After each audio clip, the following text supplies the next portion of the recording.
The latest God of War Ragnarok release date news is coming in a variety of ways. We've got more leaks. We've even got a pretty spicy tweet from the CEO himself, Cory Barlog. I'll be breaking it all down for you guys. This has been a hot debate. Many people think that the God of War Ragnarok release date is still in jeopardy. I don't think so. And we have more details about how it's all going to work. Now, when it comes to God of War Ragnarok, what we like to do right here at the beginning of these streams is we like to give you the goods. We like to give you like a short video. If you've never been here before, we enjoy doing this sort of actual, update thing at the very, very beginning. It gives us an opportunity to give you all of the goods. So if you've never been here before, you can watch this and you can sort of, get everything that you need before watching the live stream. And I go to this scene here. So make sure you hit subscribe and the bell button so you don't miss the discussions and the live streams. This is a Reforge update. God of War Ragnarok release date updates continue to come through, some from leaks, some from the CEO himself, and I'm going to break it all down for you very quickly in this video. Hit subscribe and the bell button if you like these quick updates, and be sure to check out Reforge Gaming, where I streamed this live. So I've got a report from Bloomberg. I've got more toys that are leaking, basically proposed or rumored release dates, and Cory Barlog, the CEO, well, he's now, I believe, the director or producer, he is returning to Twitter to sort of squash any delay rumors. So we'll pull the thing first from Bloomberg. Game Informer had the following to say. News from Bloomberg, which reports that 3 people familiar with the development of Ragnarok say that PlayStation plans to release in November. So I had continued to say I saw this landing early November, maybe late October, but early November just felt like the right time. It's sort of right before the holidays, it's right before the Game Awards, and it was recently vacated by Starfield. Starfield originally had planned to land on November the 11th. Now, according to Bloomberg, June is not over. We already covered Summer Game Fest, the Xbox Bethesda showcase, the extended showcase, as well as all of the other shows, and according to Game Informer, the publication reports that 2 of those 3 people expect PlayStation to announce an exact release date later this month, later in June of 2022. So that's sort of the soft confirmation from Bloomberg in the wake of what happened the week of Summer Game Fest. God of War Ragnarok had its placeholder date updated in the Sony store to the 4th quarter of 2022, which led many people to say it's getting delayed. And then other people started saying, no, it's just going to land in 4th quarter now instead of 3rd quarter. Now we also have more toys getting leaked, according to Gaming Bible. As spotted on Reddit, an officially licensed God of War shirt created in collaboration between PlayStation and Jinx currently boasts a release date of October 2022. Now, that doesn't really mean anything, but this is another toy, this is another piece of merch, this is another item that is apparently landing in October of this year. Now, this is not set in ink. While the listing does state that the release date is subject to change, fans think that this could be a strong hint that Ragnarok is definitely coming sooner than later. It also could just mean that the merch is going to land early. That's unlikely, but it is possible that merch starts to land significantly farther in advance than the game launches.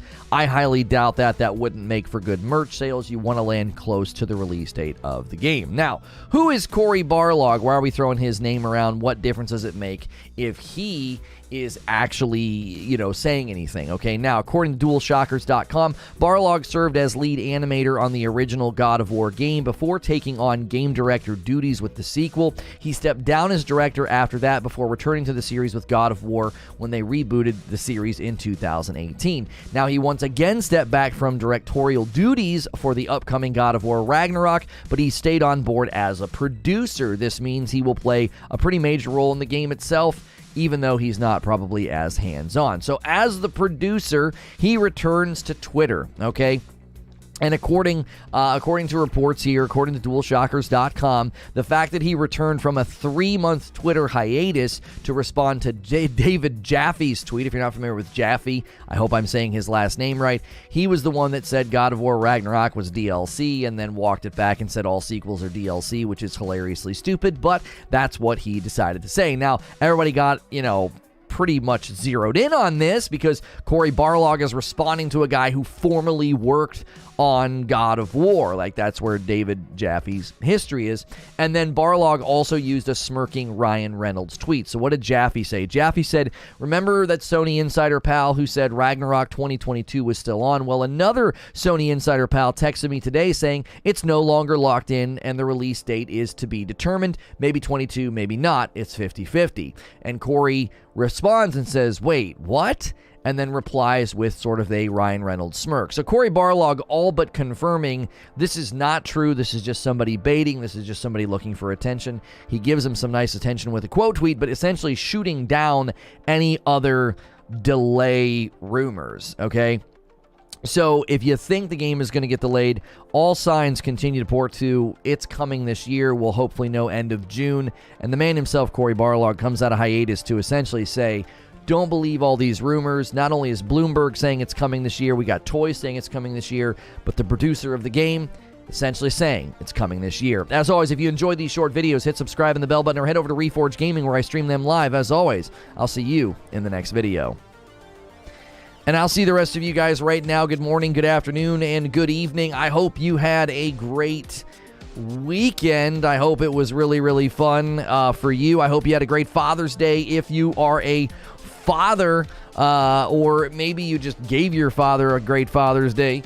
Like my seat feels too low or something. There we go. Hopefully you had a great Father's Day. I had a great Father's Day. I was a little scrambling this morning to get everything ready for the show because I decided I was just going to take it completely easy yesterday. I didn't do an ounce of work. I don't have a first look for you today. I didn't record anything. We were hitting first look pretty hard, Reforge first look, unless Creature has a backlog of any of the demos I did. I'm pretty sure he already uploaded all the demos. So we'll start hitting that channel, Tuesday through the rest of the week. I'll record some more this afternoon. We will be heading over to Reforge Radio today. There's a lot of things I want to cover over there. We will also be doing a reaction video today. Matty Plays had a really good video, I thought. Mr. Matty Plays is his YouTube channel name. He had a really good video where he responded to the No Man's Sky Starfield comparisons. So we'll be looking at his video. We actually have, I think, enough good content in videos. We may be able to do reactions like every day of the week. We don't know. I like the way the reaction content's going, but we'll see. Not as great as you did. Not at all of us managed to have some delicious steak and ketchup. Yeah, if you missed the steak with ketchup member stream, it's in the members only playlist. We'll make a command linking to that.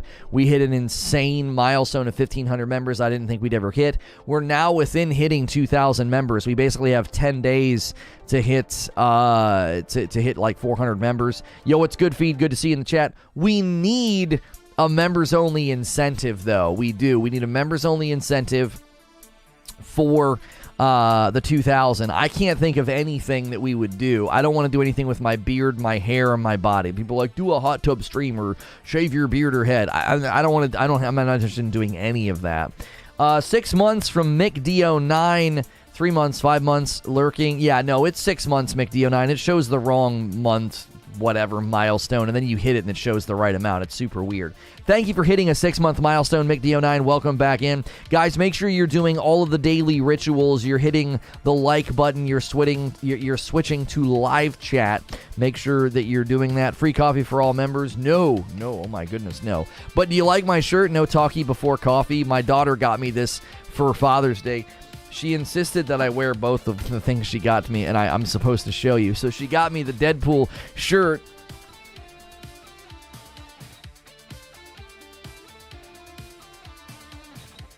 And she got me Deadpool shorts. So she did a great job. My son got me one as well. I think it says like Best Pop, and it's like a Coca-Cola shirt. He'll probably request that I wear that one tomorrow.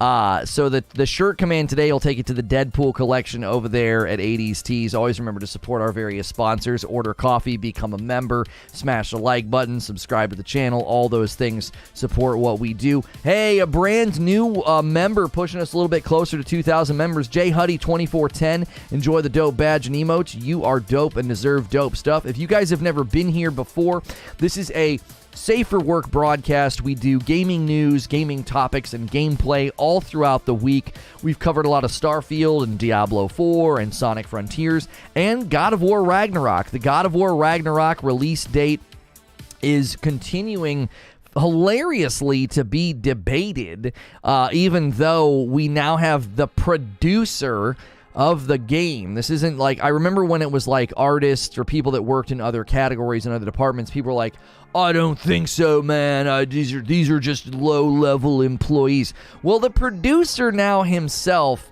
has come down out of the ivory tower of a Twitter hiatus to say like, listen, this game is coming. You know, he shoots down this rumor basically from people saying that like it looks like the game is going to be delayed, and it's like, no, it's not. You guys are just talking out of your rear end. I'm actually curious where you're going to play Ragnarok. Let's see. God of War Ragnarok release date. Okay. Where will you play it? Okay. I'm curious. The people in chat. Now, I know there's people that are going to say no, so don't worry. I'll give you the option to say no. PS5, PS4, wait for PC, and then not going to. So we have God of War Ragnarok release date. Where will you play it? PS5, PS4, wait for PC, or not going to? That's going to be the poll for today. That is your daily poll. And I have a short that I need to push out about Skyrim.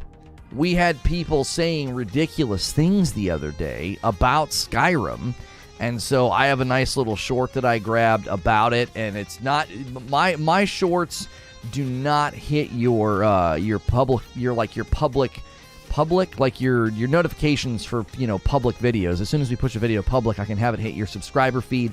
I can have it hit your noties. I am not doing that with those shorts, but if you see them, give them some love, give them a like, give them a comment, give them a watch. They're usually extremely short. I'm on day one. It comes to PC, says Abe. PS5, people are saying in chat. PS5 when I get one, says Mo. Yo, welcome back in, Roshan. Thank you for renewing your membership. I appreciate that so much. The end is near, says I'll be playing on my PS5. I have to wait for PC, as nowadays with my disability, PS4 and PS5 controller, after 10 minutes create massive sharp pains in my hands. Oh, that is not fun, Ink Sanity. He DMs pics of his shorts, like when he wears short shorts. I am not going to do that. If you guys want to hit 2,000 members, you need to come up with a members-only perk or benefit or stream that won't be that. Oh, Distorted says, for 2,000 members, set up the cam and do a members-only reverse seer stake stream.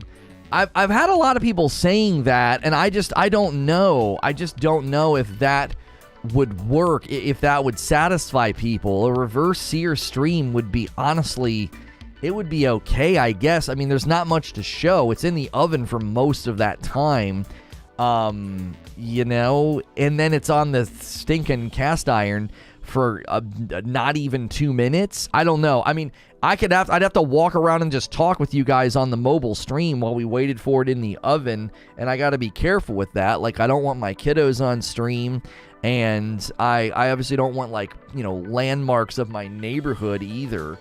I'd have to be extremely careful. I don't know if that would even work, personally. I don't know if it would work. Release date when, Sony, when? Homie, I am so frustrated by the fact that it is now the 20th, and they won't say anything. You know what they're going to irritate me with? I tell you what they're going to do. I can feel it. Next week, okay? So next week, I'll be going out of town. I'll be going home for the 4th of July, like up to Ohio for like the weekend. I bet you $10 they wait. They'll do it on like the 30th or some crap, and then I'll be gone and won't be able to enjoy it, I'll be like, well, guys, sorry, I'm in Ohio. I'm hoping for something next week, you know what I'm saying?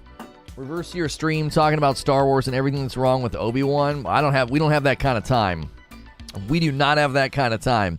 I listened to 30 and Still Gaming's video on the recent episode. I listened to Angry Joe and then somebody else. I had to put it on like 1.5 play speed so I could listen to all of them this morning while I was getting things ready. Just take your streaming gear with you. Oh, yeah. I did that. I used to do that. There were 2 years where I did that, and it was just awful.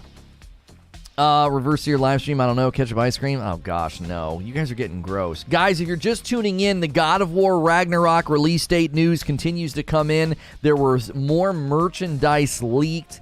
There was the report from Bloomberg that apparently we are going to be getting a God of War Ragnarok announcement in June. They've not said anything yet, so we're not really sure what's going on there. But apparently we're going to be getting one.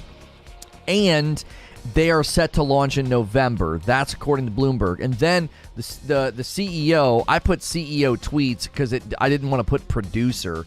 Was he ever the CEO? My thumbnail might be completely wrong. He's basically the producer, right?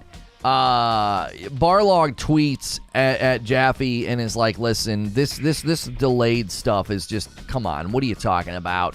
He does it in a kind way, does it in a cheeky way, but he basically says, man, shut up. This thing's not getting delayed, right? Barlog said it's coming. Yeah, I mean, that's essentially what today's stream is about. I mean, a tweet from essentially the guy in charge, the producer of God of War Ragnarok is like, no, this thing's coming, bro. Never mind, don't want anything that could hurt your career. Save 2,000 member stream for I told you so gameplay of Ragnarok. Does he say it? I don't know what you mean. Javi's scared because he doesn't want to wear the MAGA hat for a week. Oh, did he say he has to do that if it comes out this year? 2,000 members surely must release the grocery bag merch with the tweet. Oh, that I need to find a new career? No, I don't need to find a new career. He does. Yeah, you're getting scrubbed from every website, bro. Only a matter of time. The CEO of the studio head is Yumi Yang. Think Barlog is like creative director. Barlog is producer. Barlog's producer. I thought he was the CEO, right? I thought it was the CEO because he tweeted and I was like, oh, that's the head honcho. That's head honcho. Senior creative director and now producer for Sony Santa Monica. He's not CEO. Yeah, I'd have to change the thumbnail to be like what? What did I put? I don't even remember. I made it this morning super fast. CEO tweets about delay. Maybe I could just change it to Corey Barlog or something. That thumbnail's bad. I didn't realize that. I thought he was the CEO. And anyway, in any case, I'll have to update it. I'll have to update the thumbnail in post. PC should get all console exclusives day one. Think for the money. Now, here's the thing that people keep bringing up. People keep bringing up, God of War came to PC. God of War Ragnarok will come to PC, right? 100%. 100% will be coming. And we know it will be coming because of commentary from the developers about God of War on PC. So, if you guys remember, we actually played God of War PC gameplay right here on the channel to showcase it. Now, around that time, there was an interview with one of the developers, and she said that they had learned significant things porting God of War over to PC, and they actually changed some of their pipeline and some of their processes, however you say it. They changed some of that with Ragnarok. So Ragnarok will port to PC significantly easier and arguably faster than the original game that they did it with. They did it with God of War 2018. So God of War Ragnarok is basically primed to come to PC. Now, many people, will say things to the extent of, oh, well, why wouldn't you just release on PC at the exact same time? He never said, no, it was just a GIF. No, he did. He said more than just a GIF, Mo. He said, wait, what? He literally retweeted Jaffe's claims and said, wait, what? As if to say, wait, what? What is this? This is news to me, right? This is news to me, bro. There's nobody. This game's release date's not in doubt, homie. He was shooting him down. It was not just the GIF. Maybe do members only giveaway at 2,000. Doesn't have to be anything super crazy, just spitballing. I hate giveaways. I absolutely hate them. So the idea of like, oh, no, release the Sony games on PC at the same time, you'll make way more money.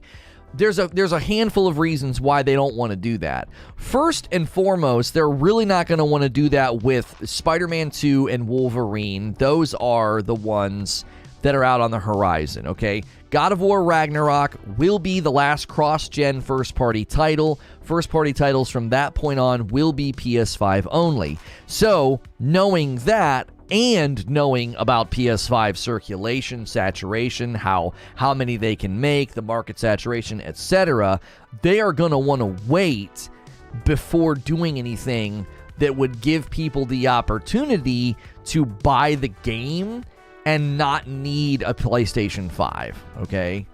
So, the PlayStation 5 saturation is still, I would think, years away from where they really, really want it with respect to the first-party titles being only on PS5, okay? A 9-month milestone from William. Thanks for hitting 9 months. We're out here supporting our guy every day. I appreciate it, my man. Thank you very much. Get back in here as a member, all right?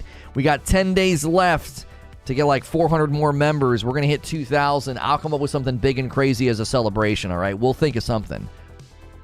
Now, there's another element to PS5s that you have to look at some financial reports to get a glimpse into. Another reason why they would not release these games on PC day and date, okay?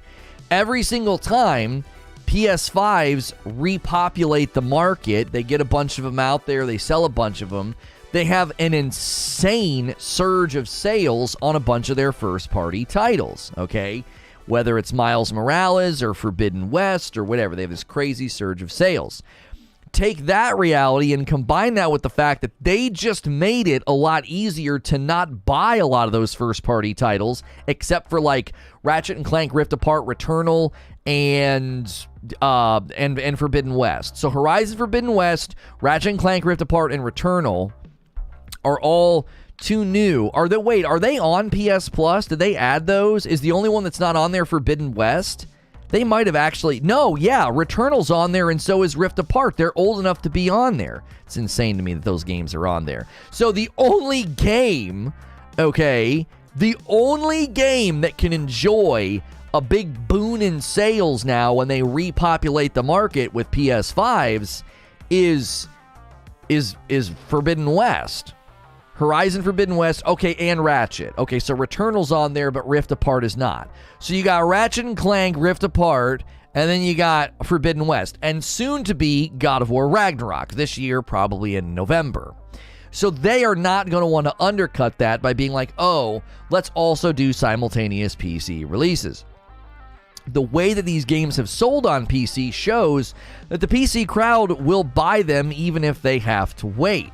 You also have to consider how many people played God of War 2018 on PC, and now they're like, oh man, I got to get my hands on a PS5. I want to play the sequel to this. So they are actually creating incentives for people to not only buy their games and play them on PC, but also potentially become a console owner of their product because they're not going to want to wait. I don't think that people are going to wait that long and be like, no, I decided I don't want to play it now. It finally came to PC. I think the window of time is 12 to 18 months. I think God of War Ragnarok lands this November. Honestly, I could see it next holiday landing on PC. They wait like 1 year. I could see them doing it in a much shorter fashion than they have been. Sony loses 30% to Steam and 20% to Epic. Sony makes 100% of the sale on their platform. They are not going to put games on PC day one. Corey, thank you so much for adding an entirely new element to the discussion. That's exactly right. They don't want to do a revenue share with another platform until they've hit maximum sales with their brand new titles. PC, they still multiplayer than different than Sony. I'm not sure what Shiv, that sentence doesn't even make any sense. Played some Ninja Turtles this weekend on Game Pass. Dope game. My wife and I beat it. We beat it on easy. I don't like playing. It actually can get a little challenging in some of the fights, even on easy. I was playing with my kiddos on easy, and there's one where like you can't attack the boss until he lands in the middle of the room or something, and we had a hard time with it. But overall, wonderful, absolutely well worth playing that game. It's a love letter to fans of Turtles in Time, honestly. It's what it felt like to me. It'll eventually be on PC. No reason to put it on there. Let's take a look at the poll if you're just tuning in. God of War Ragnarok release date. Where will you play it? 269 votes. 58% of you are saying PS5. And then it's like a three-way tie between PS4, wait for PC, and not going to, a 12, a 17, and a 13. So most of the audience here this morning will play it on a PS5, whenever you get around to it. You might not even have one yet, but maybe you end up waiting. Curious to see how God of War Ragnarok feels next gen. I'm playing God of War 18 for the first time. I'm amazed how it really feels like a PS3 game cranked up to 11. That's not a criticism, mostly enjoying it. Yeah, but but you're playing it on a PS4. I don't think God of War 2018 really soars until you get it off that platform. You got to have the higher resolution and frame rate because there's so much going on. And again, I don't know why you would say a PS3 game cranked up to 11. What PS3 games did you play that even came close? Say cranked up to 11, right? What's the best PS3 game in your mind then? And how does it even come close to God of War 2018, right? Put it on a stand and always have it pointing at what you're doing live, like harness on your for a POV angle. Never show the background of where you. Oh, I see what you're saying. The Last of Us. Oh yeah, The Last of Us was a PS3 game. Yeah, that probably was the greatest game for the PlayStation 3. And you think so? You think Ragnarok is basically better than The Last of Us? I'm not saying it looks like a PS3 game. I'm saying it feels like an old schooler game in almost every way. Oh, I get what you're saying now. So you're not saying like, oh, it kind of looks like a PS3 game. You're saying it's got a feel of one of those older games. I would actually probably concede that. There are elements of God of War 2018. You can tell they're doing trickery because the PS4 was a system a little too weak for that game, Ragnarok will feel similar to God of War 2018. That's not a bad thing. Yeah, I don't think it's a bad thing at all. Guys, let's get 200 likes. There's plenty of people here. We've had a nice, strong start to the day. 44 more likes. Our second show of the day will be reaction content. We might do every day this week might be reaction content for the second show because there's so much to react to. Today I'm reacting to Mr. Matty Plays. He did a video about Starfield getting compared to No Man's Sky. Alana Pierce had a video about Sonic. Josh Strife Hayes has got some content about Diablo. There is so much out there. We may even circle back. Digital Foundry had a good video about Starfield. There's so much out there. Make sure you're using the Discord to suggest videos to me to react to. Our reaction content's pretty highbrow, though. It's not just me watching a video. I do lots of pausing, interacting, debating, and discussing. So make sure you are here for that. All consoles feel like old games. Controllers can only do so much with new DLC. Butters putting out that low-hanging bait there. GTA 5 was on PS3. Are we talking exclusives? GTA 5 looked great on a PS3. I mean, I was amazed at what The Last of Us did with the PS3. Now, if you look at The Last of Us remake compared to the original, you're like, oh, wow, we have come a long way. We have come a really long way. One of the greatest things that Digital Foundry did in their video, I'm telling you, I think I need to react to that one too later this week, is they just compared it to games that we're forgetting how far we've come. We really are. I presume Sony's PC strategy will be similar to Xbox's with Game Pass, namely release a big game every 3 to 6 months on the platform from their back catalog, says Chris. I think that's a pretty good prediction. I do. A 2-month milestone from my man Kenneth. Has your stomach recovered from the ketchup steak? Yes. My wife had a backup ribeye. It was bigger. It was in better shape. Like, we had 2 ribeyes, and one was clearly the runt of the litter. And I was like, let's use that one for the ketchup. Let's use that one for the ketchup. That was really fun, though. I mean, it tasted honestly terrible, and it was so gut-wrenching. I could tell that the steak had been prepared perfectly by the way that it just, you could bite into it and tell. But it tasted awful. Like, all you taste is ketchup. Ketchup is the single, worst condiment in existence. It's so ridiculous. So is it delayed? No. No, it wasn't the CEO. I need to update my thumbnail. I'm not trying to clickbait. I genuinely thought Cory Barlog was the CEO until just this morning when I got my pre-show ready. I was like, oh, he's the producer. I'm like, well, it's too late now. We're running it. We're going live. You know, frick it. We'll do it live. So we just went with it live. The producer of God of War Ragnarok has essentially said this game's not getting delayed. I don't know why people keep saying this. Bloomberg reporting that 2 to 3 people close, no, it's 3 people close to the project are like, it's good to go in November. 2 of those people said there'll be an announcement in June. So the God of War Ragnarok release date announced in June is what we're hearing from Bloomberg. In addition to that, there was more merch. There was a new shirt. If you guys are familiar with Jinx with like the upside down exclamation point. If you're familiar with Jinx, they are working on a God of War Ragnarok piece of merch, a shirt or something, and it's slated for an October release, like late October or something. I hope Horizon gets put on the back burner. It's way too much of a Ubisoft game. What? First of all, what do you mean by that? Second of all, what? What are you even saying? Do we have a coffee order yet? It's telling me I have an email. Hey, we do! My spidey sense was tingling. First order a Reforge roast, 3 bags of dark to Silent Warrior. If you guys missed the memo, I took some great pictures for Creature. We have we have changed the bags, we've changed the branding. Everything is now Reforged. Look at those beautiful bags. Look at all that wonderful use of negative space, just pure, clean branding. Reforge roast. We have a light roast and a dark roast. Try one of each. If you've never tried our coffee before, it's the same base flavor, but one's light, one's dark. And if you've never tried coffee with balanced acidity, you need to try our coffee out. We should have the web presence updated sometime this week. Horizon is AC with dinos, let's be honest. No, I'm not going to concede that because that's stupid.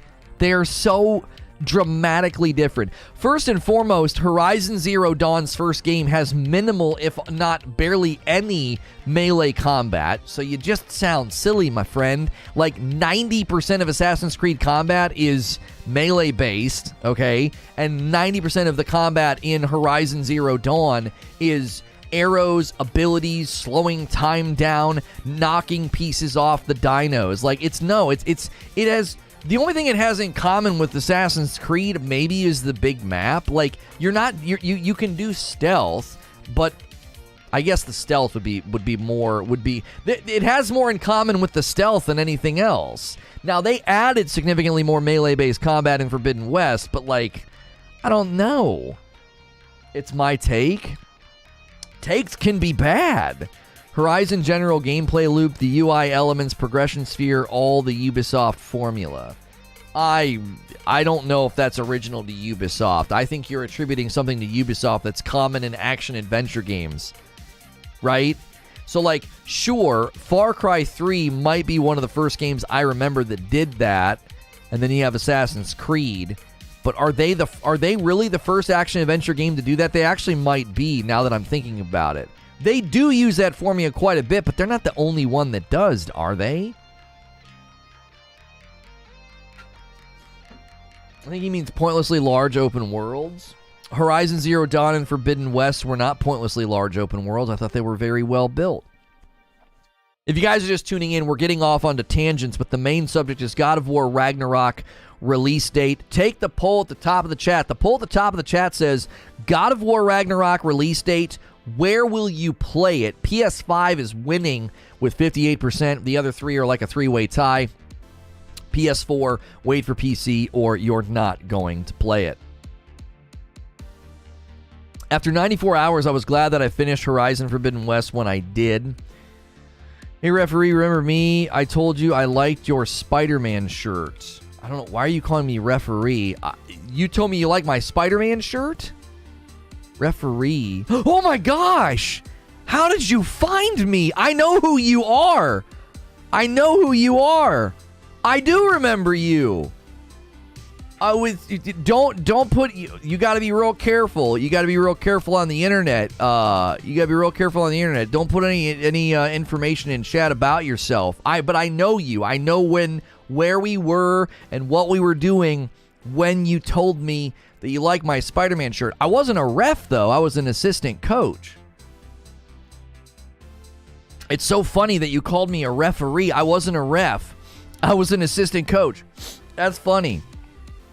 He said Reforge. Who said Reforge? What are you talking about? If only we can play as the male protagonist in Horizon, I'll play it, but nah, it's just a female protagonist. Wait, did you type that and you meant it? What? Not sure about this, but Apple Podcast still has the SNTR branding. It shouldn't. We've updated all that stuff. Here's the weird thing. Here's the weird thing about you typing that and meaning that, right? Oh, it corrected Reforge to referee. Where did you tell me that you liked my Spider-Man shirt? Did you do it in YouTube chat? If you meant to say Reforge and not referee, I was like, I thought you were talking about like a place where I was like assistant coaching something. Did you tell me in real life that you liked my Spider-Man shirt? Origins was 2017. Horizon Forbidden West was 2017. So which Assassin's Creed are they comparing this to? I mean, if you go back to Far Cry 3 and early Assassin's Creed games, Eugene, I do think it's fair to say open world RPG elements in an action-adventure game is something that Ubisoft, has done. You were doing the Sonic Frontier stream. Holy frick. Okay, with all due respect, I love you, and I love the fact that you're back, and you watched that stream, and you came back. Homie, I don't remember that. I get comments on my shirts every single day. I've got a really, really huge... I'm a t-shirt connoisseur. I have a massive t-shirt collection, so I think my wife got these shorts, and my kids are just taking credit. They're awfully short. I feel like I've bought into a scam here. Aloy's an interesting character. Shouldn't that be the only thing that matters? Yeah, I've never really understood. I'm not saying I don't like female protagonists. I meant like Assassin's Creed Odyssey, where you can play as both female and male sides. I don't care if you go into Assassin's Creed and you're like, I prefer to play as a dude. That doesn't bother me at all. But to not play Horizon Forbidden West because you can't play as a dude seems kind of silly. Like, you're literally chopping off your nose to spite your face. It's like you're denying yourself great games and gameplay by being like, I need to be able to pick a dude. You know what I'm saying?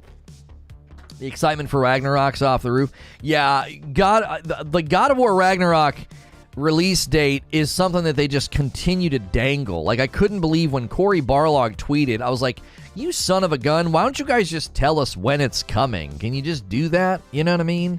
Can you please just do that? Yo, good morning, Toasty. Quiet Shy says, yeah, God of War Ragnarok's not for me. Kratos isn't a girl. Got my coffee yesterday. Love the drawing. Thank you, Andrew. I appreciate that. It just doesn't feel right to me. It's just me. You know what you should do?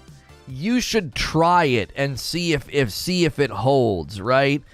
Play like a Tomb Raider or something. Play something and see if it changes your mind. Forbidden West is an amazing game. I'm still not done with it because I just love doing the side quests in every mission. Yeah, I did. I went back and played that update, man. The transmog, super, super dope. I would love to be able to play a game like that and clear the map. I'm not in a place like that in my life. I just can't do it. Too busy. We can't do tons of gameplay here. It just doesn't work, It just doesn't work. If you guys missed the news, we're going to have to restructure from Fridays, I think. I think we're going to have to go back to when it was just gameplay, and I think we're going to have to do fresh playthroughs of games I haven't played yet. I think people will be more interested in that, because the Elden Ring No Summons run, it's really, people have lost interest, and I think we need to wait for DLC, but I still think From Friday can be an amazing thing. Truth be told, gameplay is just a tough sell here. It's a tough sell, because I would say 80% of the audience is like, I just want to listen to a talk show. I don't want to watch gameplay. I think most people subscribe to this channel for a talk show because it's in their defense, if that's their preference, I think it is. It's what we do most of the time. You know what I mean? Don't worry, he's not the first person to be scared of women. I don't think he's scared. He's just saying he doesn't like it. He's allowed to have that preference. You know what I mean? What's your opinion on Five Nights at Freddy's? I've never played them. Appreciate that more. I would appreciate that more, Lono, for that change. You'd appreciate what? I'm bored of the No Summons run, not gonna lie, and just showed up for the support. It just didn't hook people the way we thought it was gonna hook people, right? We thought it was gonna hook people, it just didn't, you know. I don't think there's malice behind this trend of thought. I used to be the same way. I couldn't identify with a female character. Yeah, I think there. Listen, we can have this debate. I think there can be total innocent, no malice in someone's preference of being like, I just don't like playing as a girl. Like, I don't think there's anything necessarily wrong with that. As long as it's not malicious and hateful, I think that preference is fine. Because guess what? There are people on the opposite end of the spectrum that are like, dude, I love playing as a chick. You know, they're like, I think it's great. There are guys that will intentionally make their character all like voluptuous and stuff because they think it's dope to run around as a super hot chick. There's women that do the exact same thing. They want their character to look like a dadgum runway model. There's people all along the spectrum. I think it's okay as long as it's purely rooted in preference and you're not like being a jerk about it. Like, this is stupid.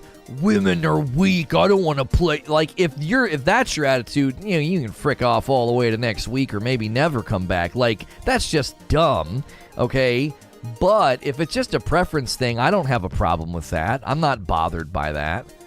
I don't think it's malicious. I think in most cases there's just some sort of underlying issue. I don't know. I don't want to over-psychologize someone who's like, dude, I just prefer to play as a dude. Like, you know what I'm saying?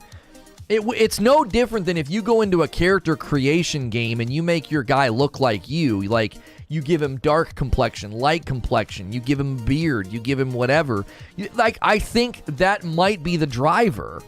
If that's the primary driver, is they're like, I would just prefer the character to be somebody I can see myself in, you know, a strong dad, you know, fighting through all these battles with his son. Well, I can really connect with that, you know.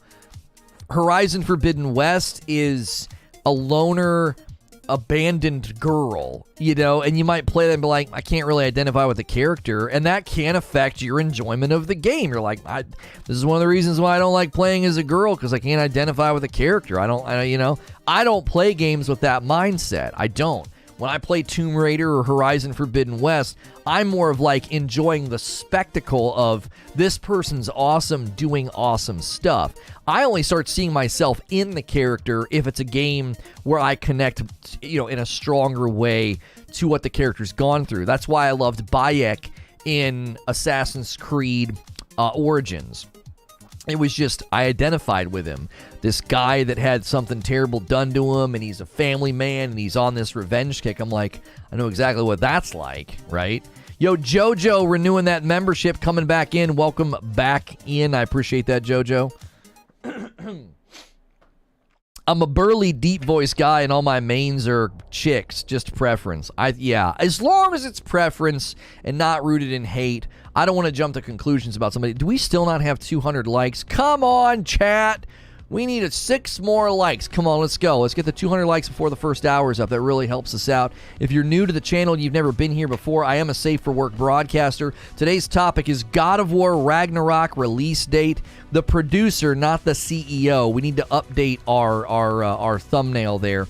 The producer essentially tweeting and saying this game's coming. We also combed over all of the other aspects of God of War news. You've got another piece of merch slated for October. You got Bloomberg saying 3 people close to the project are saying it's coming in November. 2 of those people saying there'll be an announcement in June. So do all the things that supports the channel. Smash the like button. Make sure you're on live chat. If you haven't hit subscribe yet, do so. Consider becoming a member. We're inching closer to an insane milestone of 2,000 members. I haven't come up with a good incentive yet for that. I'll come up with something. I will. I'll come up with something. Distorted says, I'm trying to think and can't think of a single game with a female as the main protagonist that wasn't a good game.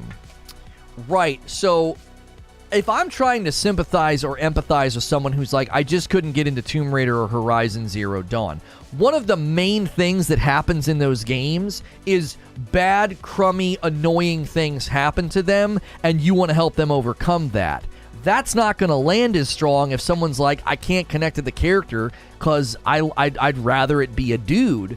Does that make sense? Like, if it was some dude with red hair who was getting beat up and treated like crap and was an outcast, it might be easier for somebody to be like angry and wanting to get revenge and wanting to get behind the character. I do think the character and what they look like for some people is a catalyst for connection.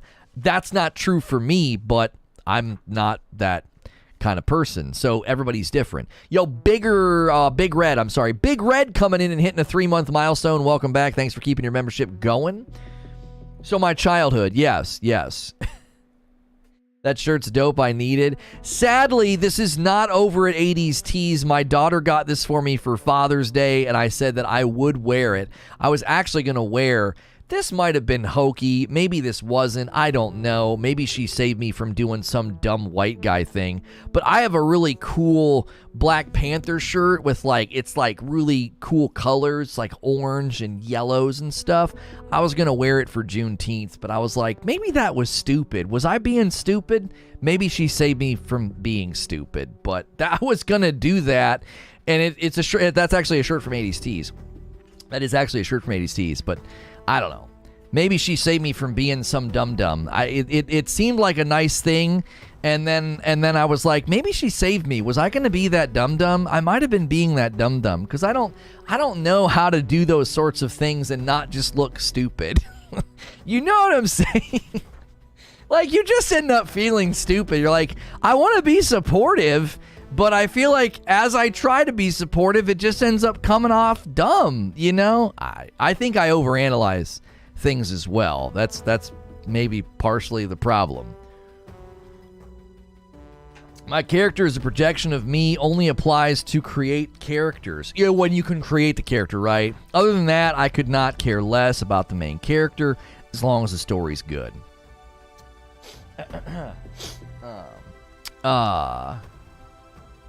Death says, nah, you out of straight. Out of straight what?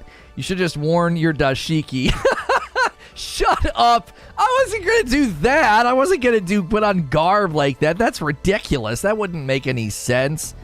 And I don't know. Safer just to not. I know in these days, it's like you get judged for your efforts to support, and then you get judged for not supporting. I'm like, what the frick do people want? What do you want me to do? It's like, I'll just do nothing. You've given me support paralysis. Maybe I'm out of touch with gamers, but I don't identify with any video game character regardless of gender because I realize the games are fiction. Here's the thing. I think he means you'd have been straight. Well, it's the thought that counts at this point because I didn't frigging do it. Can you at least adjust the lights behind you? Shut up, Abe. Oh my gosh. Anyway, everyone's different, but for me, when I watch a show and can identify with a character, it's huge for me. It's huge for me. It's not here yet, but my wife for Father's Day, she had this idea. She's like, I don't know if it's corny or not, but it's not corny. I love it. It's super thoughtful, and I can't wait for it to get here. She got me a drive shaft ring because Charlie in Lost is one of my favorite characters. And the reason I've always liked Charlie is because he has a redemption arc, okay? The people around him failed him, and he got into a crappy situation, and he did crappy things, and he turns his life around, right? The island is a catalyst for his redemption, and he does this awesome, amazing, sacrificial thing. You know, he's got one of the most poignant points in the show. They gave him one of the most pivotal points, not Penny's boat. And so she wanted to get that ring for me because he's my favorite character, and you know, I obviously have had, the reason everything's named Reforge is because I've kind of had my own redemption arc in certain ways. And so I was like, no, that's awesome. I want that. So I can see people looking at the character and being like, I can't connect with the character. I'm not going to play this game for 35 hours or more when I don't feel connected to what's going on, especially if it's story-driven. Like, think about it from the perspective of, do you want to know why the first Last of Us is so popular, right? You want to know why?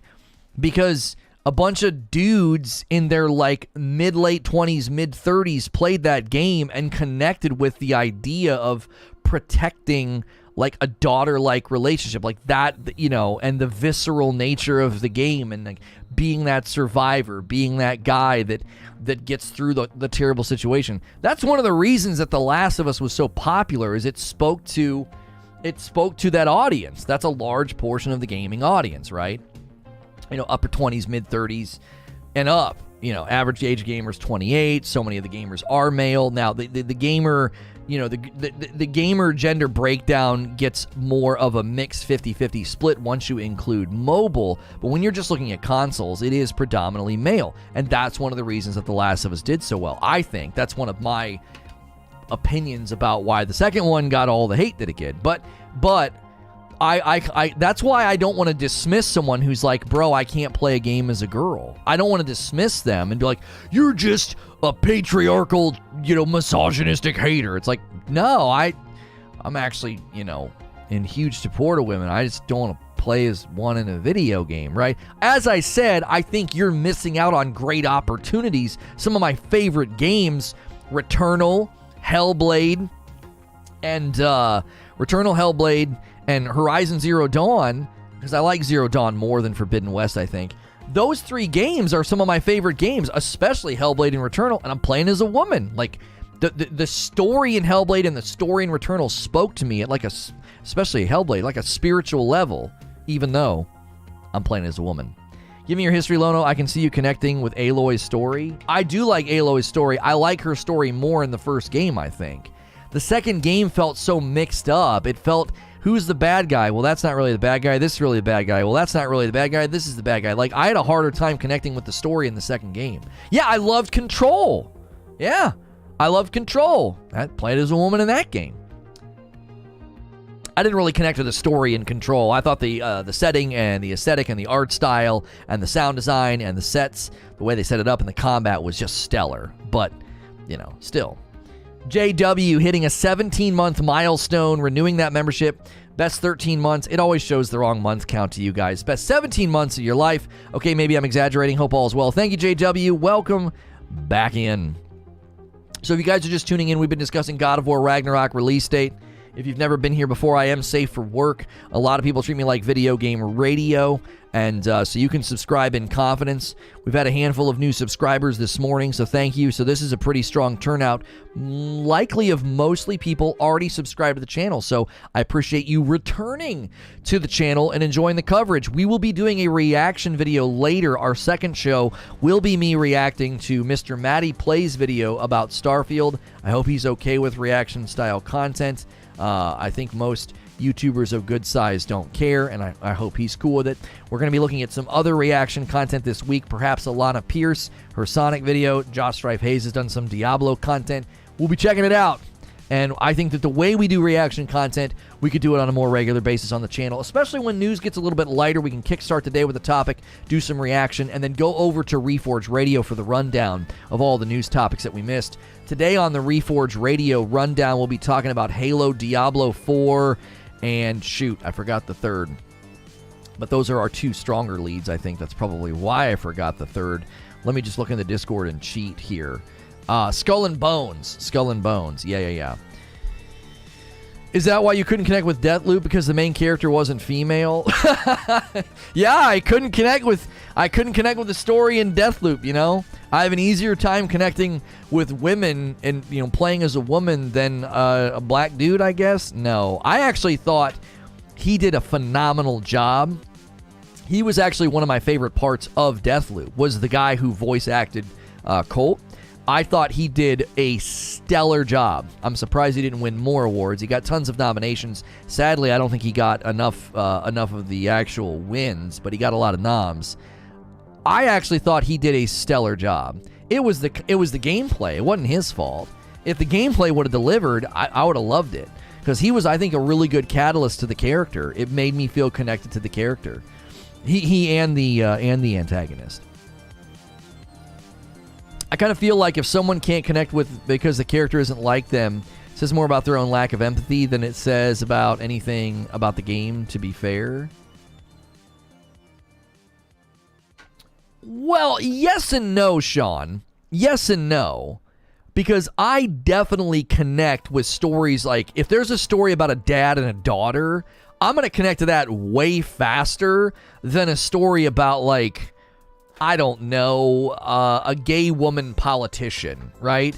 The more degrees of separation, the harder it's going to be for me to connect. Like, okay, well, she's a woman, she's gay, and she's a politician. I don't know what any of those things are like. It could still be a wonderful story, and I enjoy it. But the degrees of connection, the more they diverge from you, it can be harder. I'm not saying you can't do it.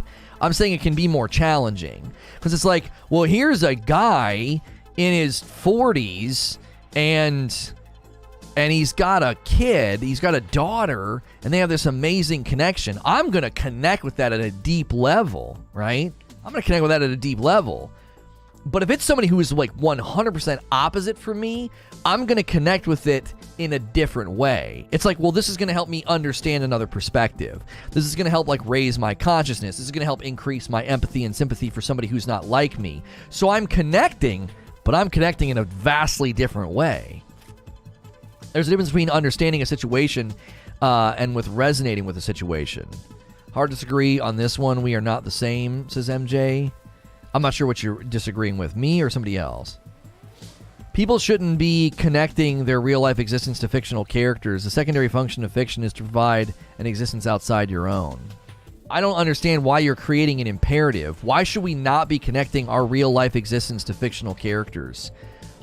When I read books to my kids, and there's extremely poignant parts, like in the Chronicles of Narnia, one of my favorite points is in The Horse and His Boy, where Shasta is in the mountain pass, and he tells Aslan, he's like, I must be the most unluckiest boy in the world. And he's like, tell me your sorrows. And Shasta recounts all these instances that he thinks are just terrible. And Aslan's like, wait. And he changes his entire perspective. And it's like, I was there the entire time, keeping you safe and guarding you and keeping you on the path. And I connect with that almost instantly. I'm like, I can get so down in the mouth. I can think that everything is terrible. I can think I'm the most unluckiest boy in the world or the unluckiest person in the world. And yet, I lose sight of all the good things that have happened and all the excellent things that have led to where I am right now. So I completely disagree with that. I think seeing yourself in characters and in stories can be inspiring. It can be encouraging. It can be humbling. It can change your outlook on a situation. Just reading fiction alone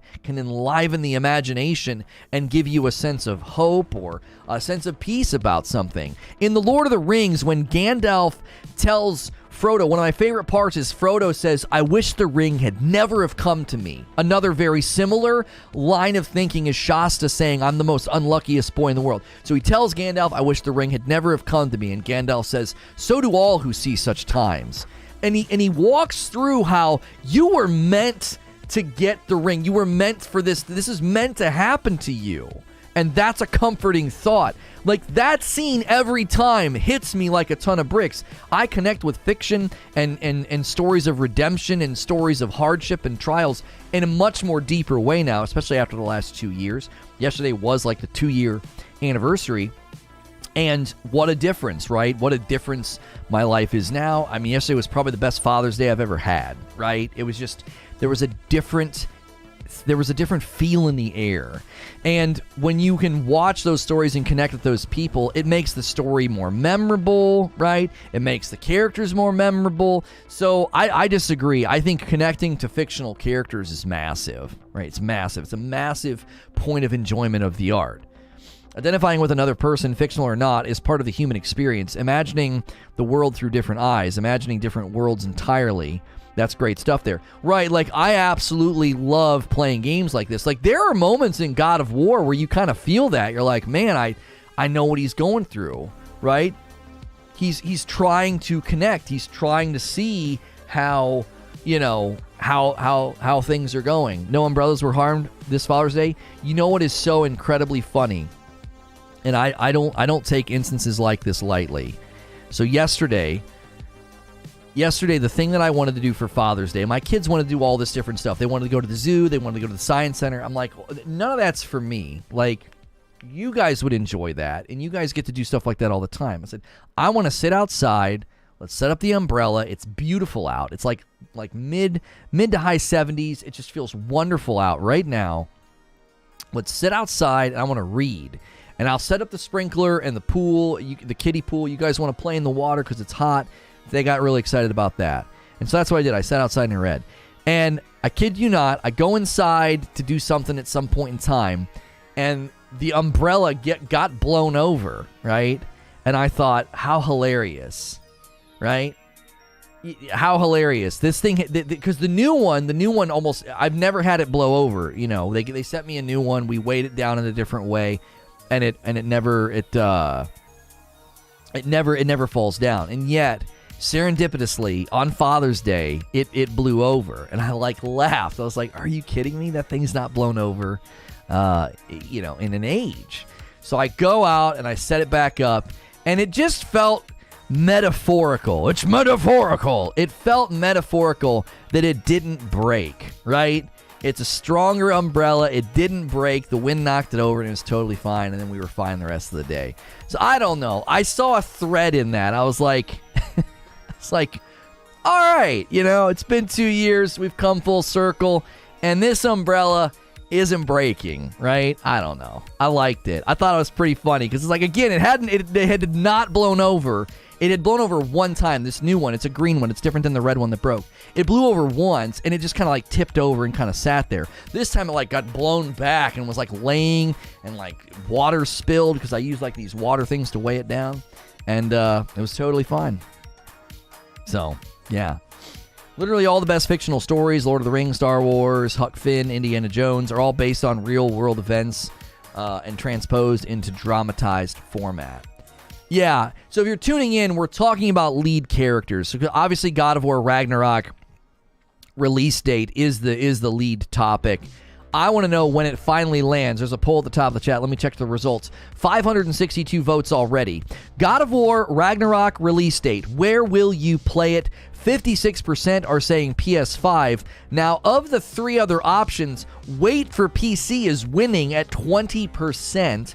PS4 at 12%, and 12% says not going to. So we have a lot of people here that have plans to play God of War Ragnarok in some way, in some place. There is nothing wrong with seeing elements of life in fiction, but identifying with a fictional character is a sense of self-delusion because the consequences have no weight in relation to life. I don't understand what you're saying. Identifying with a fictional character is a sense of self-delusion. No, it's not. There's nothing self-deluded about it.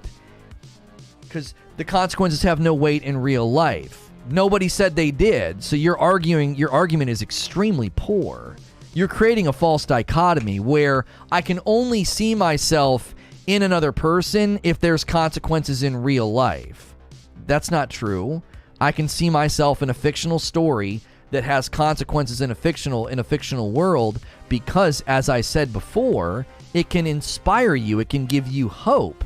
It can give you a greater sense of peace. 100%, you can actually see the consequences of the story. You can see it being analogous to your own life, and it can change your own perception of reality in a good way. So no, your argument is structured so poorly. The idea that you can only identify with it if there were consequences in real life, that doesn't make any sense at all. That's not a requirement for connecting to something. So I think you're creating a pretty fallacious argument style to say, well, the only way you connect with something is if it actually has consequences in real life, according to you, right? I don't know. I find the argument to be very weak and uncompelling. Seeing Kratos struggle with being a dad and hold back just to teach his son is inspiring, and a fact in all dads. Most of what we consume is about feeling feelings in a safe fantasy we can leave to return to real life. Black Myth Wukong is better than Ragnarok?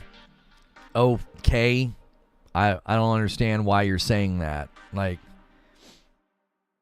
Tom Hanks is better than a potted plant. That's about... There's nothing... These games don't have things in common other than the fact that you're fighting.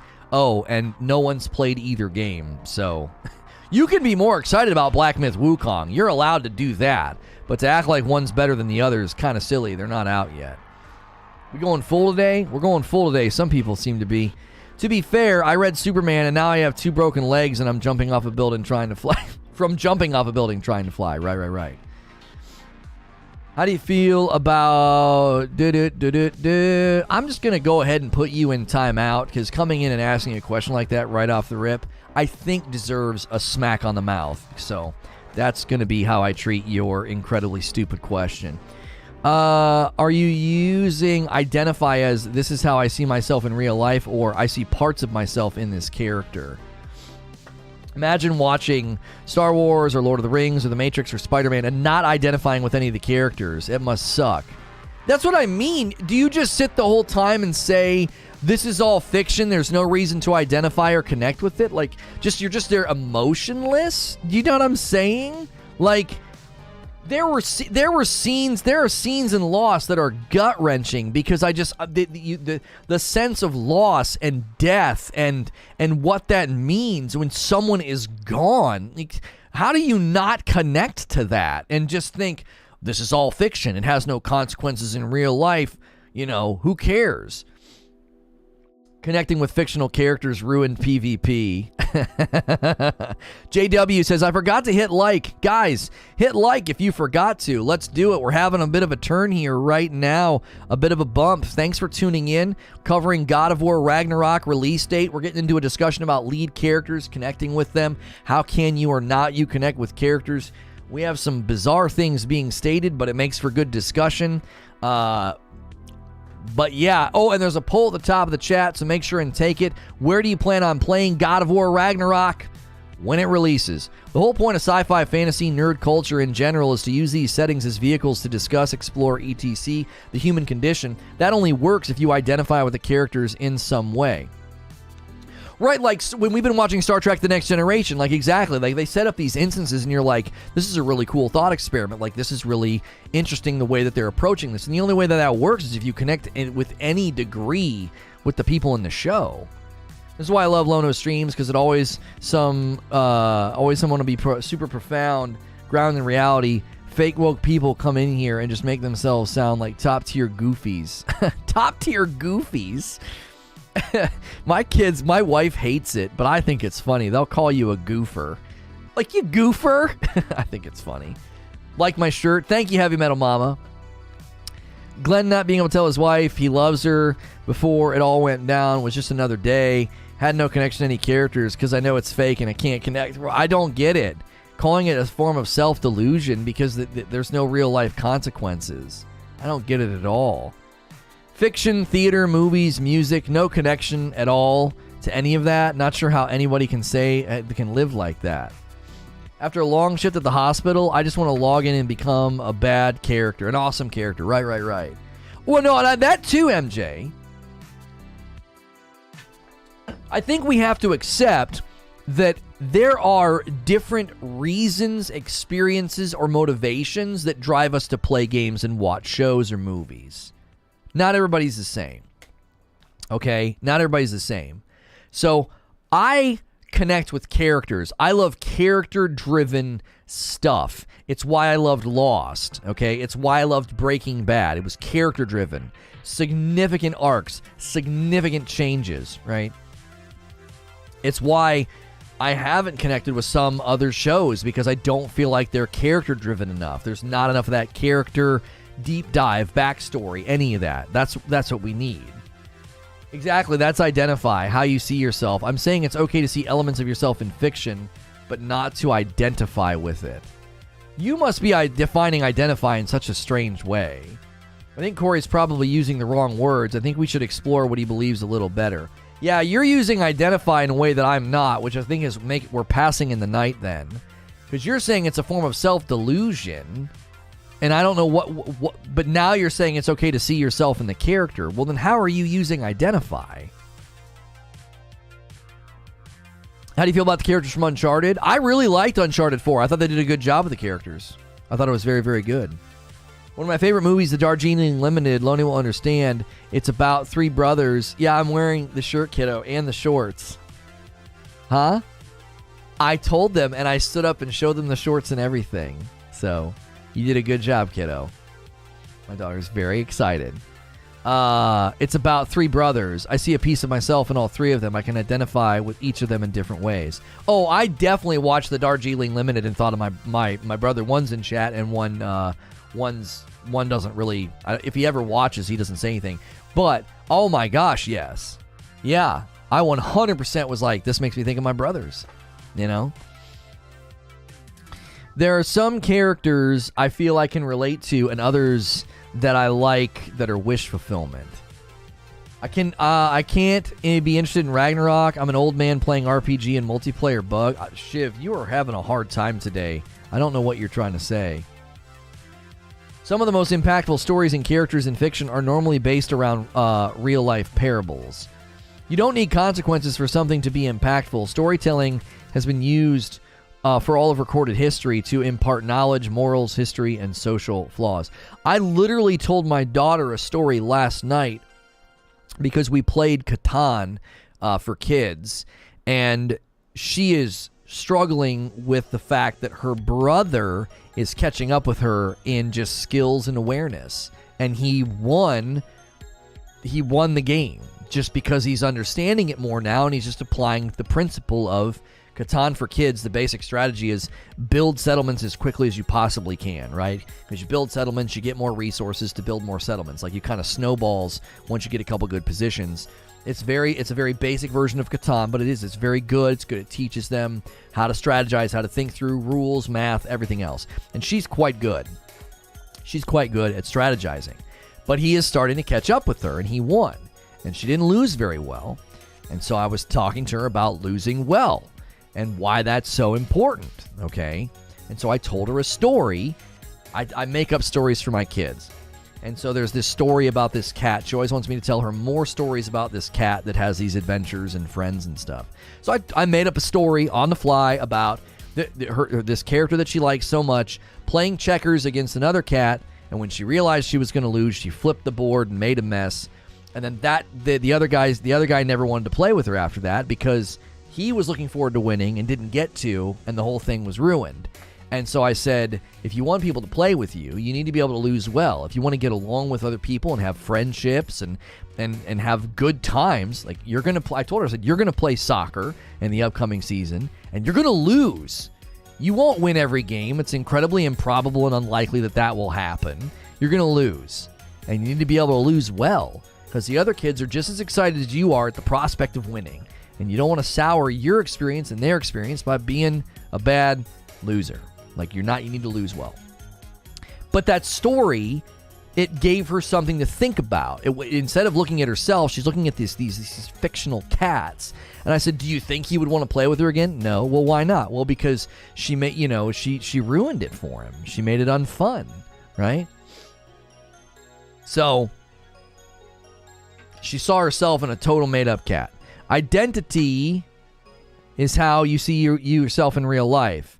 You're completely multifaceted and complex in so many ways that it cannot be described. A fictional character is usually an embellishment of a few personality elements that don't bump humans' existence.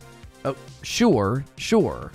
Yes, characters are typically more reductionist than a real person because a hero or a villain is meant to embody a shade of color or a plot element, so you can't go into all the depth and complexity of that character. Now, I happen to think one of the greatest things they've done in shows like Lost is they actually give all that complexity. One of the greatest things they did in Lost is they create this massive character arc of complexity and nuance as to why Jin, the Korean guy, is the way that he is. You think he's a total jerk. One of the best things they do in that show is when they make you empathize and sympathize with the jerk, the guy who's been mean and bad and awful, right? They actually create all those levels of nuance and shades of color that embody an entire person. Obviously, they do it in a simplistic way. We're not seeing everything, but I actually think stories that do that are significantly better and more impactful because you see somebody as more than just the cliche jerk, bully, bad guy, whatever. Let's just stop using the word identify, switch to a synonym. It'll add more clarity. I don't think Many would argue that it's healthy to 110% place your identity into a fake character, but that's extremely being bad. It doesn't mean people don't or shouldn't identify. Right, like I don't think anybody's saying, "Oh, I really identified with that character," and saying like, "Oh, that's my identity." I think it's let's just say connect. I really connected with that character. I really saw some of my own life and their struggles and some of my own self and what they went through. Like I really connected with them. That doesn't mean that you're getting your identity from Joel in The Last of Us, or oh yeah, well, a lot of my identity is based on Peter Parker. Like I would agree that's probably not very healthy. You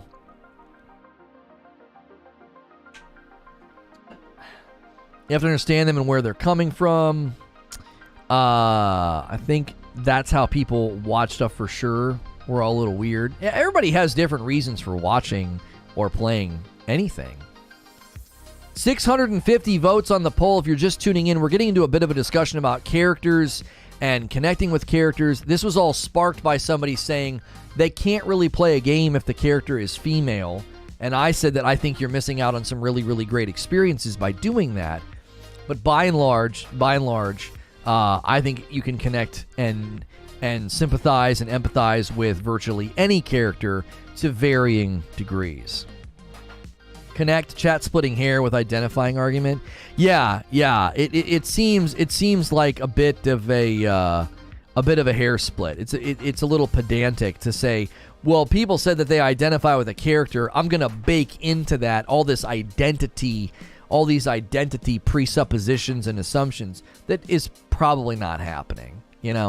Like when I played Hellblade or Returnal and really connected with the characters, or really identified with the character and what it's like to go through trauma and how it affects your entire life, like your entire life, from your physical body to your brain to your daily living. It's like, yes, trauma will absolutely do these things to you, okay? But that doesn't mean I got my identity from Senua or Celine, the characters in those two games. You relate to these characters. No one genuinely, completely identifies with these characters. You connect to certain aspects of their identity or situation. Right. The idea that Senua and Celine, their entire existence was uprooted, disrupted, and then set on a path because of trauma. That's my point. People shouldn't be identifying with fictional characters. Nothing wrong with connecting to those elements of life that a character exhibits.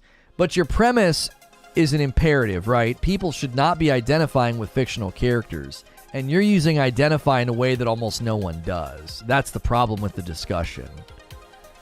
You mean it's unhealthy for me to steal the personality of the newest Jake Gyllenhaal movie? Yeah, probably. There's a Jason Isbell song about cancer that makes me cry literally every time. I don't expect it to do that for most people. It's about my own journey reflecting in the song. Using identify in the wrong way. Yeah, you're using identify in a way that I just don't think anybody does. I don't think anybody says, I really identified with Clark Kent in Man of Steel and his loneliness and him sort of being a loner. No one's like, well, that's delusional. So you take your identity from Clark Kent and Superman? It's like, but no, I don't do that. Who's doing that? You're using a version of identify that no one uses when they say they identify with a character. That's what I'm saying. It's like that. I don't think anybody's communicating that. At least I've not met anybody that's communicating that. You mean you don't identify with a woman fighting dinos? My guy, then why did you enjoy the Horizon games? I don't do this thing, so other people shouldn't do this thing. It's kind of lame place to start your quote-unquote argument.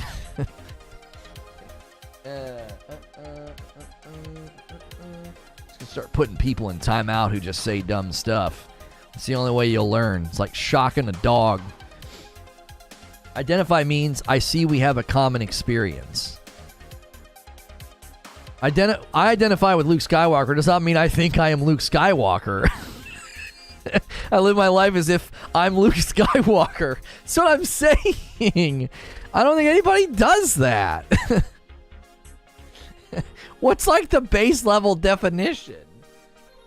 It's probably to just like see and acknowledge characteristics or something, establish or indicate who or what something is, to associate someone closely with, regard someone as having strong links with. So you see that you have strong links or strong connections. Like, yeah, I had a similar experience. You know what I'm saying? If they tell some story about, you know, there was that show, what was it called? It had the guy from the guy from Entourage in it, and the premise of the show was if the video got so many likes, they were going to kill him or whatever. He gets kidnapped, and the video goes viral, and they make him hold up signs saying like he hurts women or something, and if it hits so many likes, they're going to kill him. Is it called Viral? I don't remember the name of the show, okay? But there's a point in the show where they dramatize what it's like to get hate on the internet, right? The girl's like holding her phone, okay? And they're showing all the tweets and text messages popping up at once. Like they're like crowding out the screen. And I really, really connected with that. I was like, I know exactly what that's like. I identified with it. I was like, that's what it's like when the internet decides to turn its barbs on you, and it's horrible. As that skinny white guy, I identify with Terry Crews from Brooklyn Nine-Nine. I say relate because it's more fitting. Vader's my favorite Star Wars characters. I can relate to many of the things he went through to get where he is. Corey says, I'm using identified to point to the root word identity. Oh, okay. You know what's funny about that? Is I don't know if that's etymologically sound, like, at all. You know what I'm saying?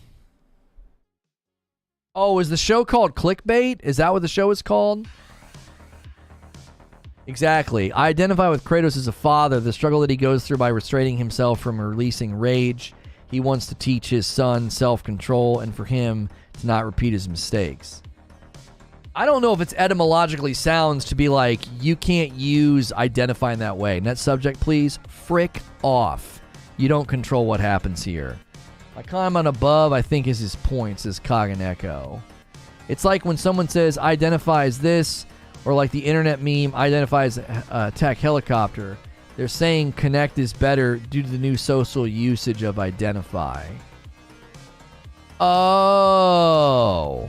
Frick this conversation. We're moving on. God of War Ragnarok release date's the main subject. I can't believe I went down this rabbit hole of stupidity. Let's move. This is dumb. Let's move on. We're all dumber because we wasted 20 minutes on this nonsense. Jiminy frickin' Christmas. Where are you guys going to play God of War Ragnarok? It's far more interesting to me now. I'm so angry that I fell for that crap. God of War Ragnarok release date. Where are you going to play it? Where are you going to play it, chat? 12% are not going to. We had fun. No, I didn't have fun. I'm angry that we did that. Are we able to buy Reforge Roast mugs? Eventually, yes, you'll be able to. Yes. That will be very, very soon. The ways to support the channel are going to continue to evolve and shape. We will have merch. We have the coffee right now, and you can press like. Hitting like and subscribe is the greatest way to support the channel. We need 5 more likes for 300 likes, so thanks for being here. Make sure and hit subscribe. If you've never been here before, I am a Safe for Work broadcaster. I am, and we discuss lots of different things here on the channel. And we were discussing something that I just suddenly realized, like, I couldn't believe that's why we went down that road, and Kaganeko made sense of it. I was so confused. Kaganeko gave me, like, the decoder ring. I was like, why the frick? Why does this matter? And he's like, this is why. I was like, oh. 10 months, a milestone of 10 months for Poop Sack. There we go. I get to say Poop Sack. That helps. Identify as a Tier 2 member. Why are you mad? Why are you here? Like the video and subscribe to the channel. This is the place to be every morning. Yeah, we use identify correctly. Come on, of course you did the way whenever you put explain yourself just shows it. No. Now that I realize what's happening, have you ever had a debate with somebody and then you realize they're just messing with you the entire time? It's that feeling. Off the top of your head, without spoilers, what was your favorite boss fight in God of War 18? It certainly wasn't when it was like a big dragon thing. Man, I can't remember. Was it Thor's sons? Oh, without spoilers. Whoops. How do I say what my favorite boss fight is without spoilers? You know what? Yeah, no spoilers. I think the opening fight with Baldur is probably the best because of the voice acting. I think the Baldur fight's spectacular. The way he shows up, oh, it's so good. He's like, my turn. It's so good. He's such a good actor. No, I know the characters, no worries. Okay. He knows the characters, chat. I didn't ruin it. Okay, so yeah, the reason that scene with Baldur is so good is because, okay, so you gotta understand the guy in that scene, the guy who voice acts Baldur, the guy that they designed the character after. That's the guy from Saving Private Ryan who wants to bring a typewriter and Tom Hanks holds up a pencil. That's his character, and he's Daniel Faraday in Lost. The dude's got range. Okay, the dude's got range. He plays a significant role. In Saving Private Ryan. He's then Daniel Faraday, and then he's Baldur. You fight dragons and Thor's sons in that game? Yeah. I was like, I'm about to wreck this punk, and I was like, oh snap. I just meant no blatant story spoilers. Chill out, people. Yeah, Baldur's great. I hate him. Yeah, he's very, very well done. Yeah, Corporal Upham. Yeah, Upham. Yeah. No way he's Daniel Faraday. Yeah, that's him.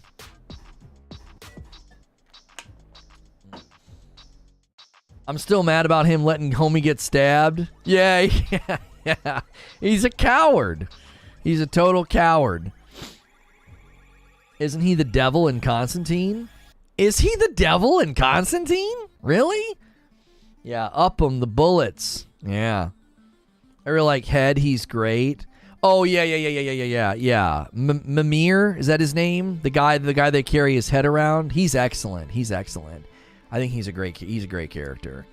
What I like that they do with Atreus, they do this great thing with Atreus where you get all this lore and mythology, and it doesn't feel chintzy. They make it feel like a conversation. You get back in the boat, and he's like, so like I was saying, or whatever, he's like, he like picks it back up and explains the world serpent. He explains all these different things. So it's really, really good. I think they do it in a really organic way. I hope they do the same thing in God of War Ragnarok. So, I'm not messing with you. Language matters, and I think people use words that mean something, and they try to alter the word to fit their meaning. Yeah, so when I said we were moving on, yeah, we're moving on. I mean, you want to get one last defense. I'm not saying you were messing with me. I'm saying the motivation of you taking issue with people using that word is just absolutely silly. It's linguistically stupid and pedantic, and you've wasted my time. My friend wants to get one of God of War or Spider-Man on PC. I honestly can't suggest him one. We'll get God of War now. Just got in. Is God of War delayed still? No, it's not delayed. No, it wasn't the CEO. It was the producer. The producer tweeted about the fact that there's a guy that was like the creator of God of War, David Jaffe, and he sent a tweet saying he knew some people close to the project that were like, the release dates is not locked in now. And Corey Barlog, the producer of Ragnarok, not the CEO, my thumbnail needs to be corrected, and he tweets the guy and says, wait, what? And then does like a little wink face, like basically saying, what are you talking about? That's news to me. I'm the producer of the game, and I know nothing about this game's release date being adjusted. So he shot it down. Now, in addition to the producer of God of War Ragnarok shooting it down, we also have Bloomberg weighing in and saying 3 people close to the project are saying November release date. 2 of those people say it'll be announced in June. Then there was more merch. There was a God of War Ragnarok toys leak or something, but then there was a shirt that just recently like got leaked that had like an October release date. So they have to give you the lore because they have changed the underlying mythology. Yeah.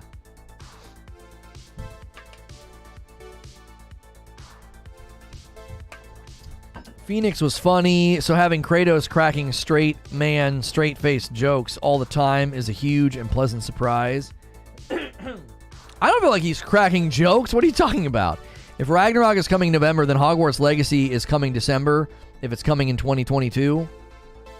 I don't know if they'll adjust Hogwarts Legacy sane, because Hogwarts Legacy is a multi-platform title. So, are you in the 2023 release date, gang? No. Anybody still holding to this game getting delayed to 2023 is just being silly at this point. Corey is not producing Ragnarok. He produced God of War 2018. Not true according to what I read. Barlog served as lead animator on the original God of War game before taking on game director duties with the sequel. He stepped down as director after that before returning to the series as the director of God of War Reboot in 2018. He once again stepped back from directorial duties for the upcoming God of War Ragnarok, but has stayed on board as a producer. This means he will play a major role in the game itself and no doubt be getting to test out the game early. So I pulled that from DualShockers.com. So you either have your facts wrong or they have their facts wrong. I feel like producer is something I've read in other places about him. I thought he was CEO, so my thumbnail's off. I need it to be delayed to 2023 so I have time to get a PS5. How many of y'all are excited for Hogwarts? Because I kind of am. I think Hogwarts is going to surprise people. I honestly do. I think Hogwarts Legacy is going to be like this weird sleeper hit that no one was expecting to be this like substantive RPG. I think it's going to shock people. I think people are already looking forward to it and they already have high hopes for it. But I think the press headings are going to be, Hogwarts Legacy surprisingly deep RPG or something like that. There'll be headlines like that about that game. Santa Monica rotates directors to avoid burnout and to bring in fresh ideas. Jake says, I'm still feeling worried. We're getting well into the summer and still have no actual date. If we get into August and still no date, then I'll be almost certain things are looking bad. I don't think so. I don't think not having a date points to anything. Hope you're right about Hogwarts. I really want that game to be a banger. I'm excited for Hogwarts because I don't have a PlayStation to play Ragnarok. State of Play is coming very soon. I'm really worried they're going to do a State of Play on 30th and I won't be able to cover it because we'll be out of town. We're going to cover Ragnarok all the way up to release. They're going to finally do a dadgum State of Play and I won't get to cover it. That's my fear. Evidence of a State of Play next week. Gran Turismo producers has an update on the game next week. Jason Schreier says God of War Ragnarok release date later this month. Sony is set to reveal some hardware. Yeah, and they always do them on Thursday. Yeah, I can feel it. I feel the disturbance in the force. They're going to make everybody wait all dadgum months, and then they're going to do it on the 30th, and I'm not going to get to cover it because I'm going to be gone. I'm going to be traveling. Whoever said that the same producer have never done the same game twice, they rotate producers. Corey's not producing Ragnarok. Trust me, I know this. You know what? What do you know? How do you know more than the people reporting on it? How do you know more than Corey Barlog himself? Does he have it in his profile? He doesn't have it in his profile.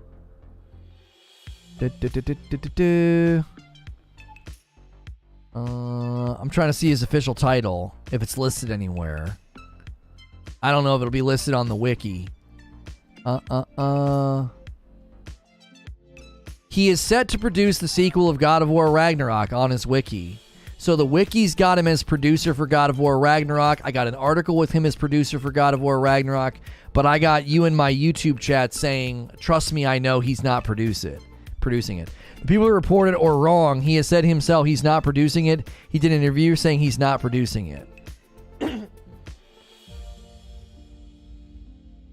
Where's this interview? Where is the interview where he says he's not producing it? Now, he might have said he's not directing it, but everybody's saying he's a producer.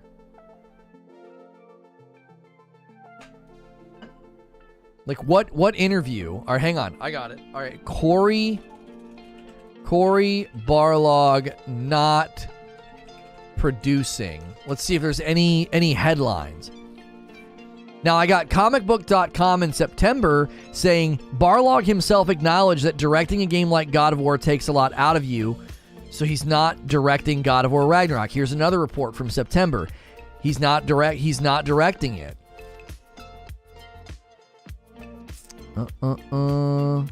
Not directing, confirms the studio is working on a bunch of stuff. Ragnarok switching directors. So in any of those interviews that he say he's not working on it at all?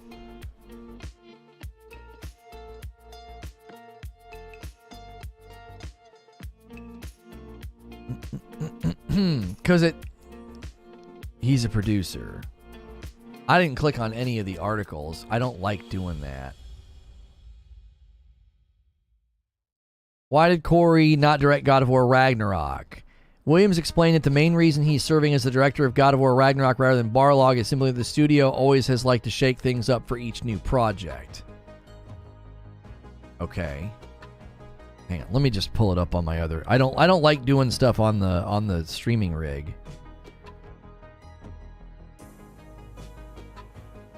Okay. Oh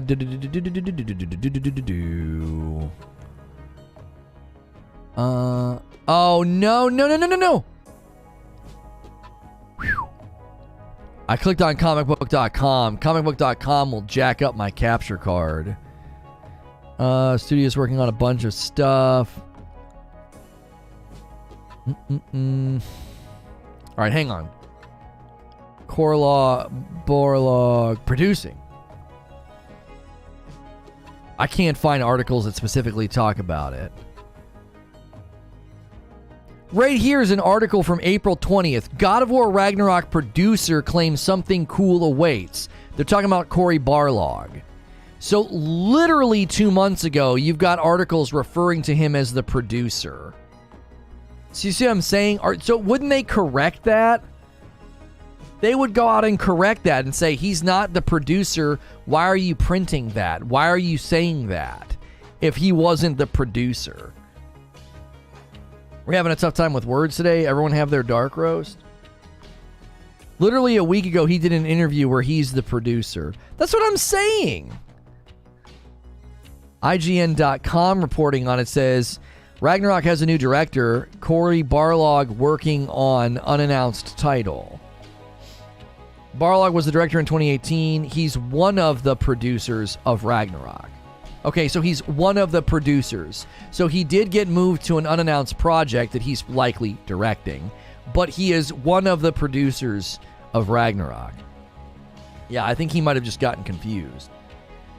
That it was reported, and it has been claimed for quite a while, that he's not the director, which I included in my open, that he stepped away or down or whatever as director, but he is one of the producers. That's in the open, and it seems to be accurate from everything we just looked up. Shaking up directors makes sense, but producers normally stick for sequels. Yeah. Corey told there were supposed to be 3 Norse Gods of War, including 2018, but the studio is only going to do 2 in total. Do you know why? Maybe they're running out of gods. I don't know. Yeah. I mean, I know a pantheon of gods, you usually have, enough to go around, but maybe they just want to leave Norse and go somewhere else for the third game.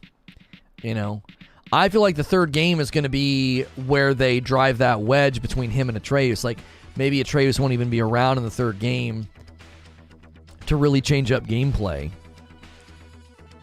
said he's working on the next game. God of War 2 started as DLC, not something he would have been over. He answered why it was 2 games. He said 3 games wasn't feasible. Right, they're going to run out. That's what I mean. Are they going to run out of Are they going to run out of gods? Oh, Buzz Lightyear is flopping. Jiminy Christmas. Early Saturday projections are offering things even worse, as Lightyear is now estimated to bring in only $51 million, with Jurassic World Dominion looking like the #1 movie for the second week at $57. So it didn't even surpass Jurassic World, which Jurassic World's not doing that great either. Jeepers.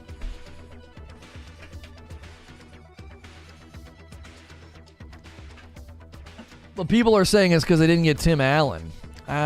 Maybe. A whole new Pantheon would be way more exciting. Novelty is fun. According to Captain Kubo, we might play as Atreus. Do you think the same?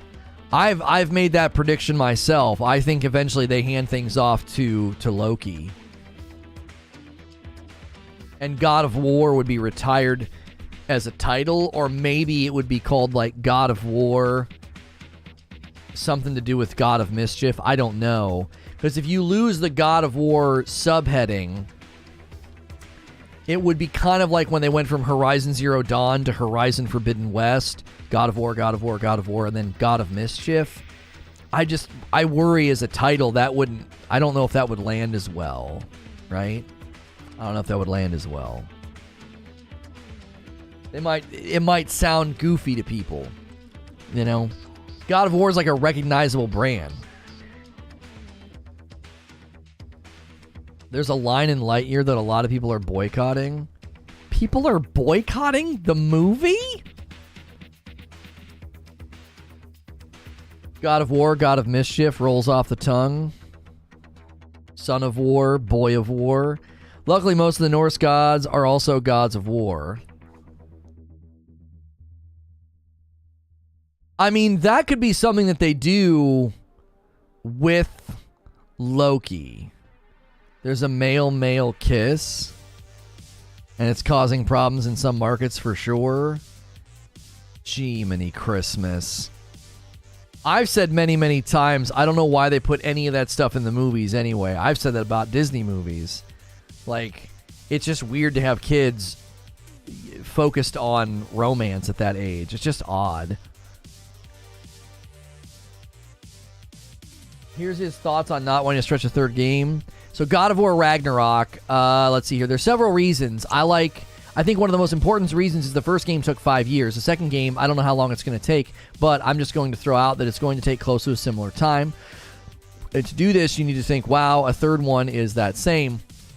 We're talking the span of 15 years for a single story, and I feel like that's just too stretched out. I feel like we're asking too much to say the actual completion of the story taking that long just feels too long. And given sort of where the team was at and where Eric was with what he wanted to do, I was like, look, I think we can actually do this in a second story, right? Because most of what we are trying to do from the beginning was to tell something about Kratos and Atreus, that the core of the story's engine is really a relationship between these two characters, and the complexity radiates out of like ripples in a pond. And you could make an ocean and have those ripples just go out for thousands of miles. But is that necessary? And is that beneficial? Or are we feeling like, you know what? It's just spreading it too far. The ripples get too far apart and you sort of lose the plot a little bit. So does that mean then that are they just going to wrap up the Norse story? Or are they wrapping on God of War with this game? That's a discussion for radio. Wait, not anymore. Right. That's Mo's favorite quote to use as proof of 2023 release, leading to that one thing but ignoring all the other stuff. They're wrapping up the Norse story. Wish we still had radio at times like this. Yeah. I miss it. There are times where I miss it, but then there's also times where like it's so much easier for me to prepare when it's just all gaming.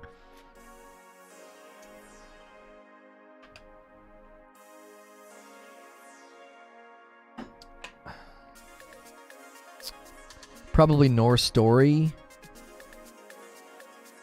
Yeah, I know, but I don't know. I read that and think, is he purely talking about the Norse story?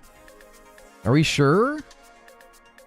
They'll probably give Kratos the Wolverine send-off like they did in the movie Logan, is my guess. Wouldn't doubt if they go back to Mount Olympus and Greek again. So many Sony stops. No way Sony stops making God of War games. The way I read it was that they are wrapping on the whole arc of God of War, as in no God of War 3. See it as the end of Kratos' story and the Norse in one whoop. That's what I mean. As I read what he's saying, it's like, well, then what would be the point of taking Kratos to Egypt if he's sitting here saying, no, we wouldn't do it? This is the best interview? I mean, I can't watch it right now. Isn't the whole 5-year development why you need parallel development? No. Parallel development. Oh, for PC. I don't know. I don't know, J. Chris, because 5-year development affecting parallel development, you would only need to do parallel development if porting was equal, and I don't think porting is equal. They can port a game to PC probably much faster now, especially after the one interview where she said they changed their pipelines. They changed how they built Ragnarok. In the previous game, it already foretold that his son would kill Kratos. It was in the paintings. That's what I mean. I think they're going to hand things off to Atreus. Eric and Corey from Santa Monica, 8 minutes long. Corey hints at the next game. Does he hint at the next game being Kratos? They must trust in their ability to create a new spin-off IP. That's what I'm saying. You're going to have to spin things off with Loki then. You can't, it'd be weird to be like, no, we can't do a third game and then do a third game anyway, but just take Kratos somewhere else. I think people that really like that really like Kratos, I don't think they're reading that interview very well. I think that interview clearly indicates this is it. It'd be so weird to be like, yeah, the ripples will get too far apart, we can't continue this story, and then be like, ta-da, here's another God of War, and he's going to Egypt. Like, what? That doesn't make... That interview to me is him saying, this is it, that, yeah, we're done with God of War at this point. And they'll spin it off and do something with Loki, probably. If they're already hinting at what the next game will be... He said that these two games are about the relationship between Atreus and Kratos, and one will die and disappear after Ragnarok. Well, we have our freaking answer then. We have our answer. That 100%. It'd be so weird to say, we can't continue this story, the ripples are going to get too far apart, we really need to only do 2, and then you're just going to kill Atreus. Like, what's the benefit of that?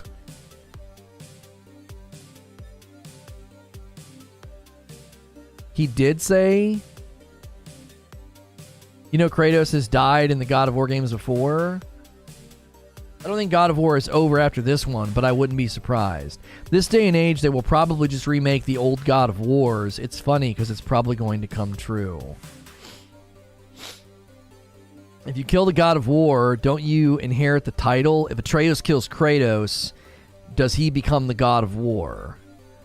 Yeah, maybe. I actually don't know how that works, truth be told. I don't know how that works. They're going to make a God of War mobile game with pay to win. Yeah, you can pay to get god powers. Yeah.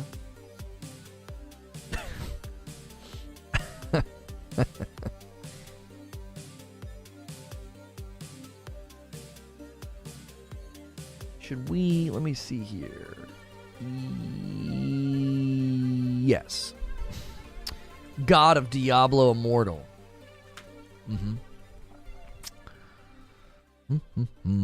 Stream holding. Fricking... I need to make the Discord a little bit bigger. Okay, let's do that. Let's grab all of this. Did I download those thumbs yet? Dadgummit, I didn't. Okay. Starfield versus No Man's Sky. So that's our second show. It's we're not going to do it just yet, but I am getting it ready. Second show today will be reacting to Mr. Matty Plays video. He is taking issue with the number of Starfield No Man's Sky comparisons, and we're going to react to his video. I've already watched it. I thought it was actually pretty good. There's also a Digital Foundry video that we may end up reacting to later this week. There's lots of content out there that I feel like we can react to about Starfield, about Diablo, about even Sonic Frontiers. We may end up reacting to Alana Pierce's video about that. She apparently got a lot of hands-on. Yo, what's good, JB? What's good, James? God of War is basically Gore, the God Butcher's story with a twist. I believe that the director got the inspiration from. That's possible. All right, give me 1 second.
Oh.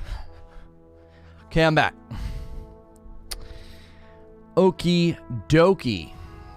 Let me set it up so we successfully redirect. Change is saved. Okay, excellent. Okay. In God of War, the combat is just as important as the story, so I don't see them changing that. No, I don't think the combat's going to change much at all. I don't think so.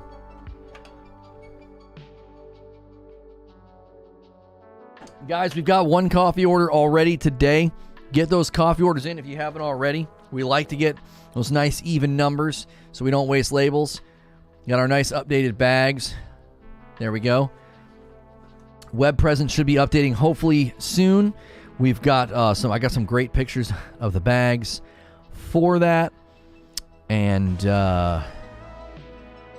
we today are discussing God of War Ragnarok, the release date, all the information. There was even more information just last week that came out about the game. Updated bags. What? Yeah, did you see them? I just showed them on stream. Do people not know what caused Ragnarok?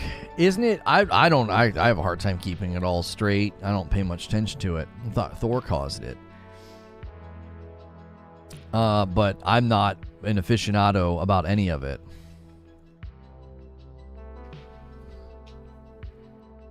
It only makes sense to kill off the boy if they are pushing for Kratos to be Ragnarok. Unless the updated logos, can you show them? Yeah. You didn't see them? All right, hang on a second. All right, here we go. You ready? There we go. We went with a nice minimalistic bag update because we already had the bags made. So I have to do this, right? So we got these nice labels to put on there. I think they look really clean, very minimalistic. These might even influence what we do. We'll be going with an update. The Frickmas blend will probably be the first time we do it. We're looking at an update to the bags, to the labels, and all of that. We wanted to put everything under the Reforge banner. We just think it makes the most sense. So it's now under the banner of Reforge Roast. Web presence will be updated soon as well. And then the labels, like your shipping labels, will just say, they won't say SNTR Network anymore. The actual labels on like the postal service bag.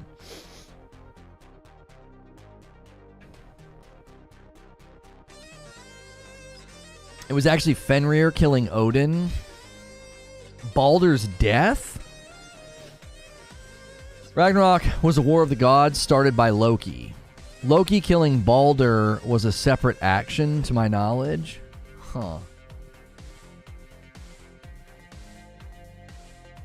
They could take it any different direction then. Because if they're doing their own thing, isn't the cause Loki tricking the gods into killing Baldur? That's what I mean. Like, it sounds like they could do their own interpretation of that because both Kratos and Loki worked together to kill Baldur, right?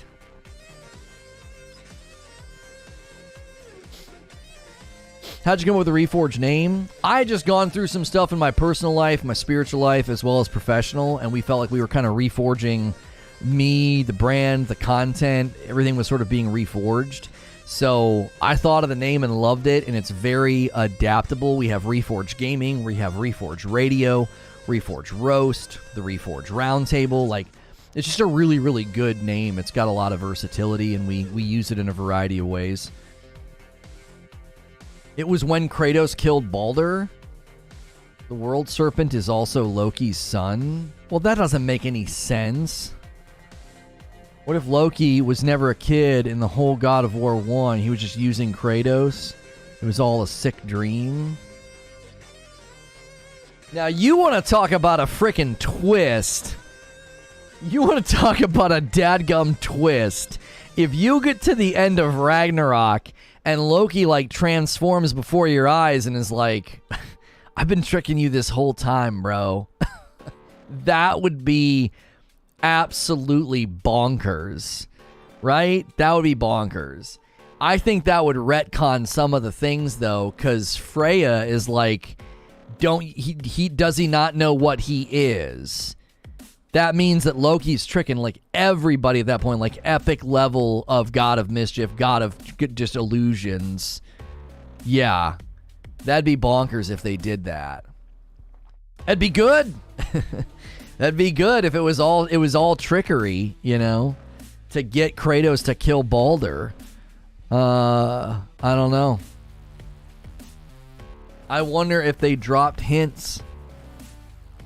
They're obviously not going by Norse mythology book here. It'll be interesting to see what happens. The greatest gotcha moment in video game history. There's already hints of time shenanigans.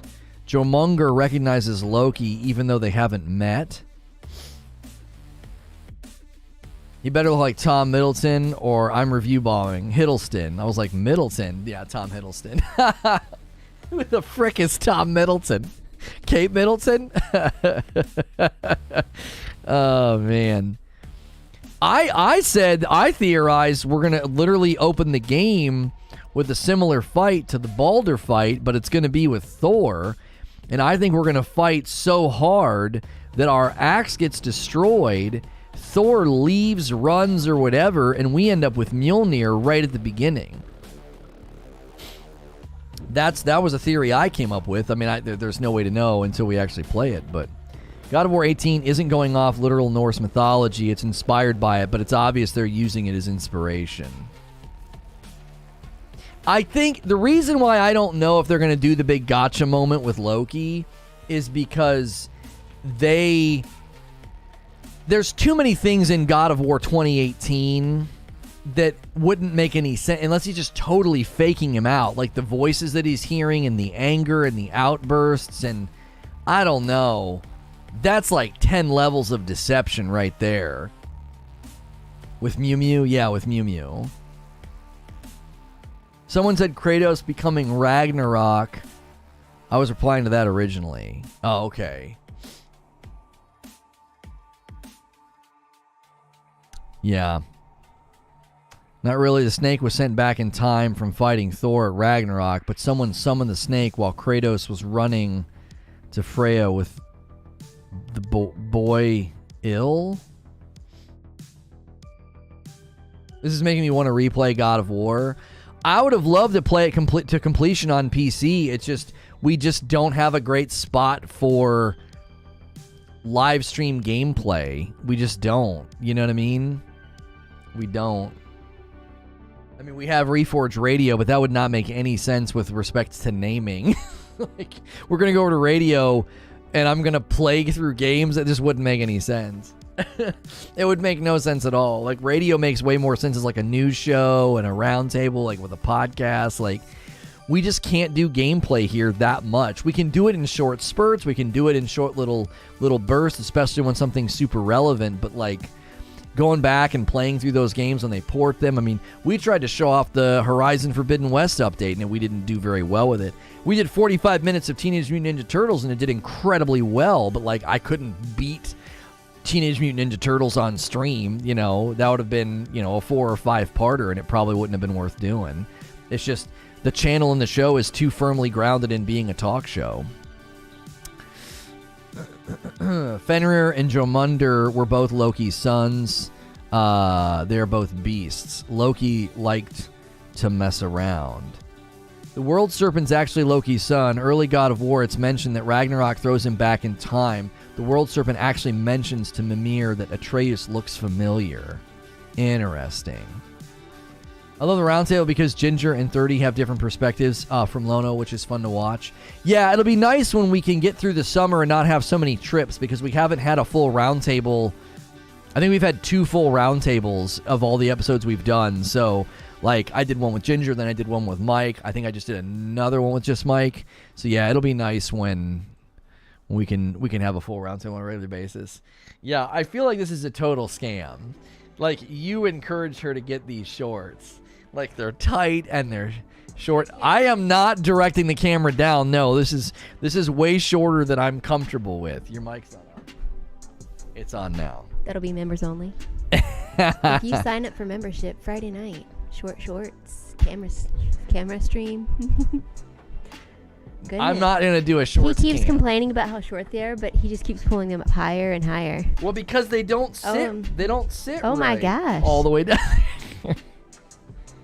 They don't sit right all the way down there. Well, members, find out on Friday how they sit. No, I wouldn't even do that for 2,000 members.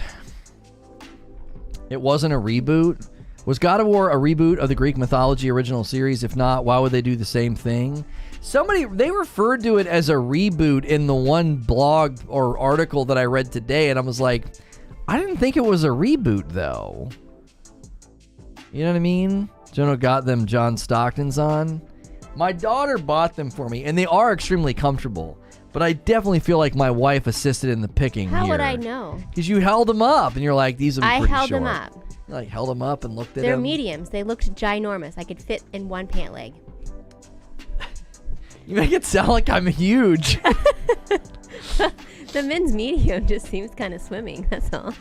They're quite short. It was a soft reboot.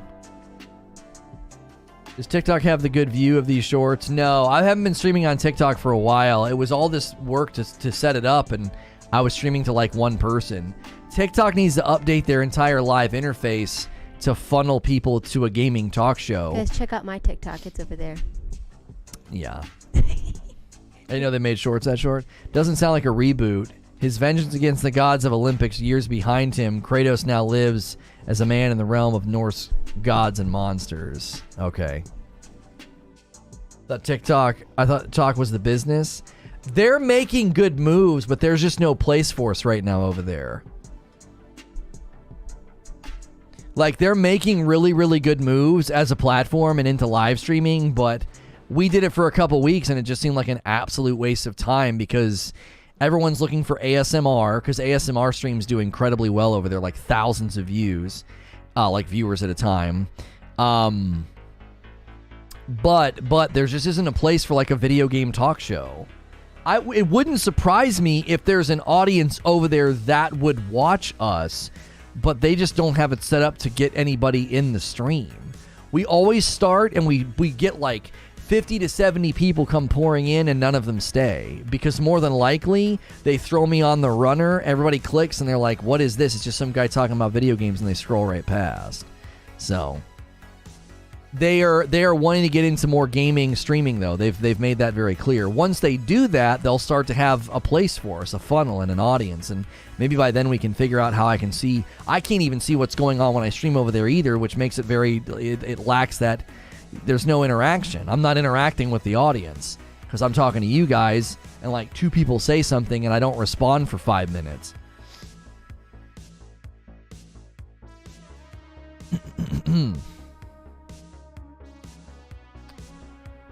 Yeah, I don't think it's a reboot. I don't know why the article I read today referred to it as a reboot. God of War 2018 is not a reboot. Where did we land on the poll? A lot of votes on the poll. God of War Ragnarok release date. Where will you play it? 55% are saying PS5. 14% are saying PS4.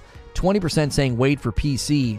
And 12% are not going to play the game.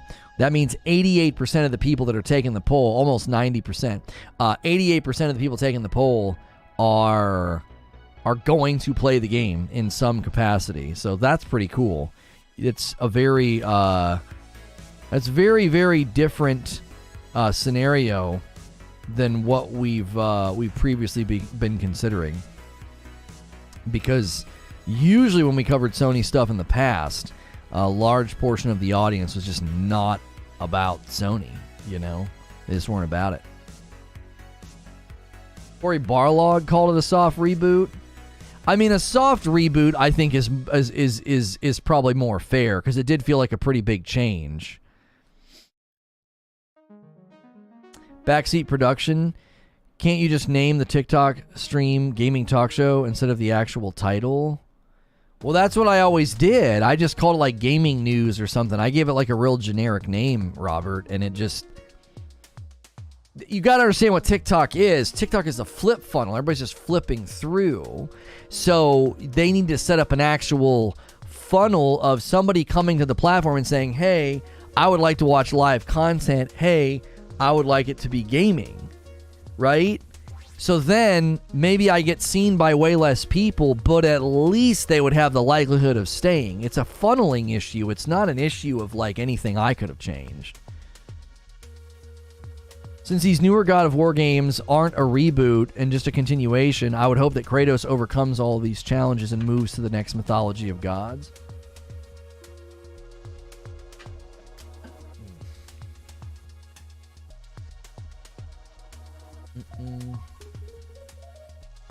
Yeah, I don't know why we're using live chat to bring that up. You guys that enjoy having live chat in the Discord while I'm streaming, it's got to be about the show and not just some random thing you want to come in and talk about. I don't know why that keeps happening. That's not why that room is there. There's other rooms in the Discord you can talk to people in. Like, live stream chat has a fitting name. Say I'm going to play it, but getting me to actually buy it in 2024 when it comes to PC is a different story. I actually think it's going to come faster than that. I'm thinking it's a 12-month window. I think it's a 12-month window. God of War Ragnarok will release in November of this year, and then God of War Ragnarok PC, it'll release next year in November. You know what I mean? Sorry, my bad. You're good. You're good. Like, I'm not trying to smack anybody's hand, but it's like, we've had people consistently do that, and it's like, you can't use the Discord live chat for that. What it ends up doing is that I stop reading live chat. Because I'm like, oh, those guys are over there talking about something completely different. And then the people in the Discord feel like I'm not reading chat. And it's like, because it has nothing to do with the conversation. Kratos dies and wakes up in the underworld of another pantheon. 12-month window seems fair. That has the infrastructure and have done it already. I'd say closer to 6 months, depending on the deal. 6 months feels way too soon. The crazy thing is 12 months feels soon. 12 months feels really, really fast to be kicking a game to PC for Sony. I'm thinking 12 months. I've always said 12 to 18 months. 12 to 18 months. But, if they go shorter than that, I just don't think so. That seems just bonkers. Gonna be 2 to 3 years? No, I don't think so. No. The current window for porting games to PC can't be used as informative because it's a new strategy, so it took longer. They formed the strategy, then they started porting games. I think 12 to 18 months is the window. I think once you get beyond 18 months, it's going to feel silly. Like, it's just going to feel silly. Don't tell me you're interested in moving your games to PC and create a Sony storefront in the Steam store and then be like... And then games take 2 to 3 years to land? 2024, 2025? By then, it just seems like, what are y'all doing? Why are you taking that long?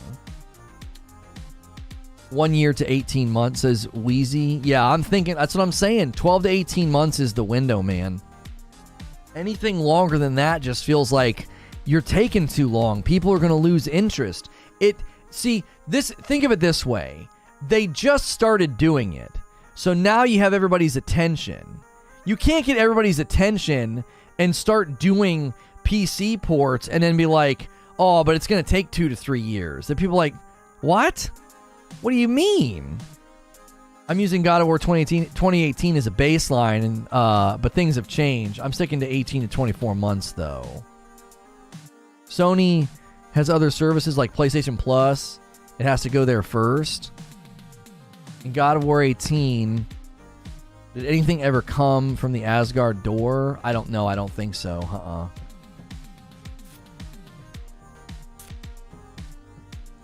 I think they will put their games on PS Plus and PC together after 12 months. It'd be... I was just thinking the same thing, Sane, but then I kind of like mentally checked myself. I'm like, wait a minute. Why would you make the game hit PS Plus and be selling it on PC simultaneously? There's something about that feels weird. There's something about that doesn't feel right. Hitting your subscription service while also simultaneously hitting PC. I don't know. I'm not saying that they won't do that. I'm just saying that feels like odd timing.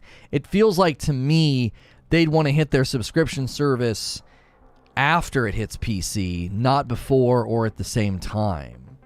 Those releases are going to have to be staggered. I don't see it happening together. That's what I mean. I would say they would do 12-month it hits PC, and then 18 months it hits PS Plus. November drop, patches and optimization. 2024 might be the right PC date. Put them 2 years later on Plus. We PC players need them in 12. That's what I'm saying. It sounds right. Apparently you can use the higher tiers to play games on PC. That's what I'm saying. That would hurt your PC sales. They have to maintain the PlayStation ecosystem. No way, 12 months. Why would it landing on PC 12 months later hurt the ecosystem? That's a year of sales.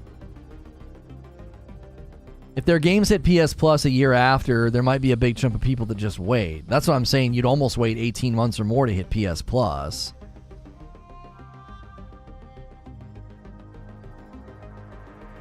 They have more obligation to their service than PC. It's going to hit PlayStation Plus first. Every game that came to PC was on PlayStation Plus first or PlayStation Now. Yeah, but PlayStation Plus is so different now, Jay, right? It's completely different because they're still trying to sell the PS5. Yeah, but their sales projections for the PS5 haven't slowed down. They've done great with respect to market saturation. I can't think a title landing on PC 12 months after its release hurting PS5 sales.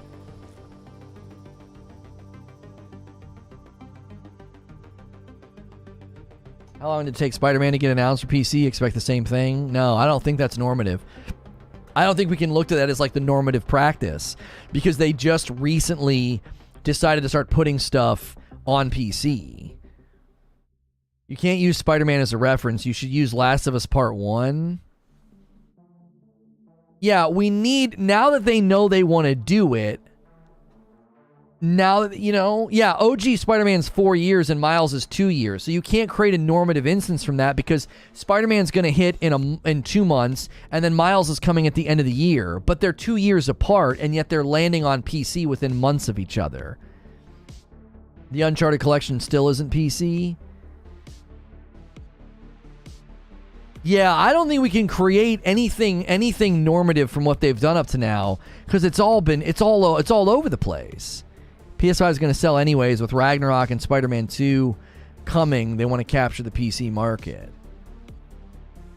Was in Kuwait, PS5s were everywhere in Kuwait City. How are we having such a shortage?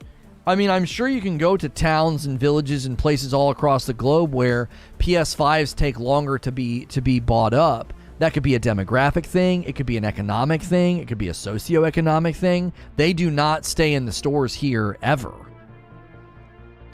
I can't go to the store right now and buy one. Like, if there's a shortage of something, just because you can find it in a particular city or place, doesn't mean that there's not a shortage. That's not like a thing. You know what I'm saying? Hang on a second.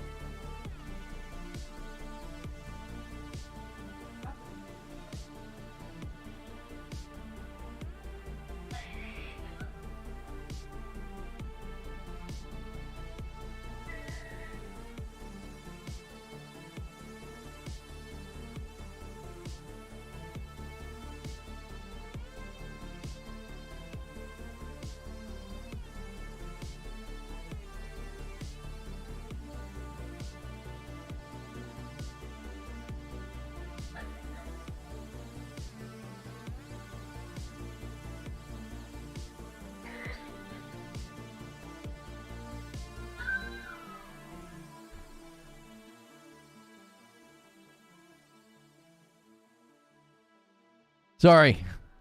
I was worried something serious happened. Just a squabble between siblings.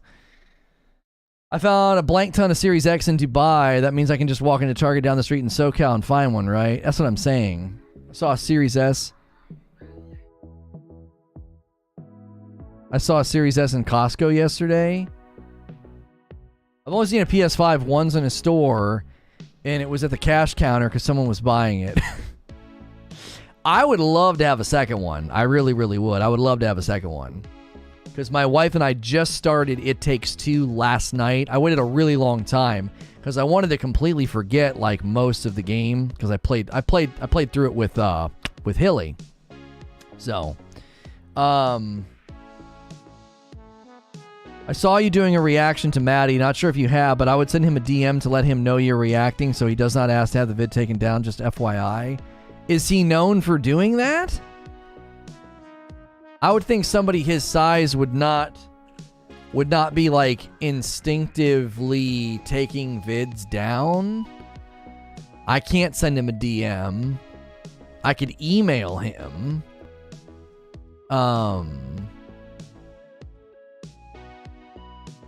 Is that something he's known for? I would think somebody of his size would not just like immediately take a vid down, but when we did the shout casting, we definitely dealt with it. It was super annoying.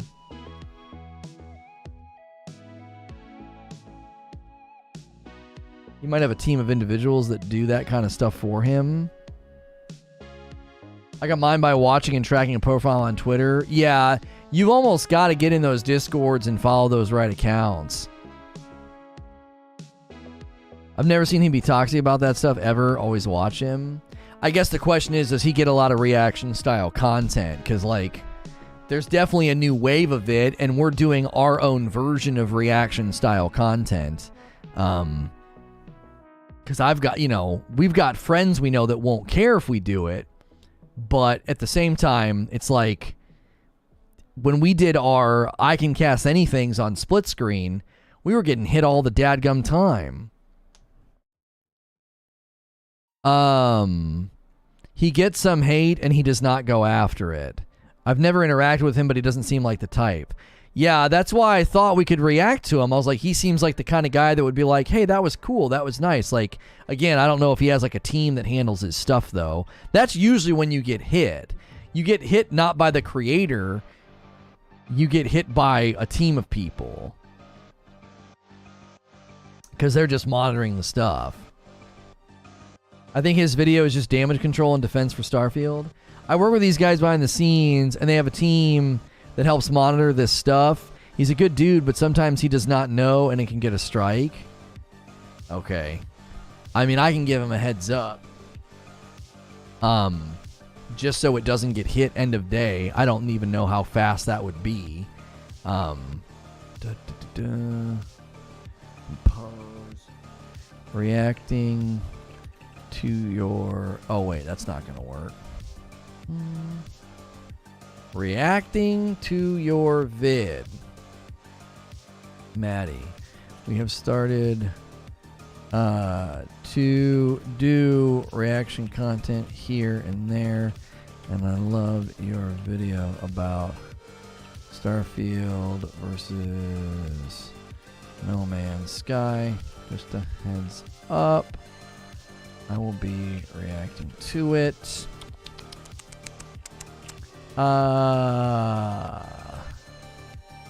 We will link the video, and we keep it very respectful and charitable. Plus, I agree with most of what you said. Thanks. Skipping a bunch too. He can claim it. He can claim it and ask for it to be taken down. He cannot strike. Yeah, you can't you can't strike the channel. That's not. You can't do that. Okay, share copy.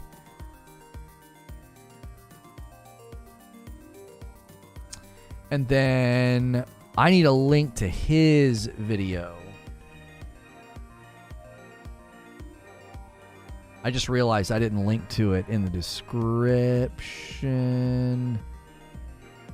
Big news. Stop this. Here it is. It's his stop this video.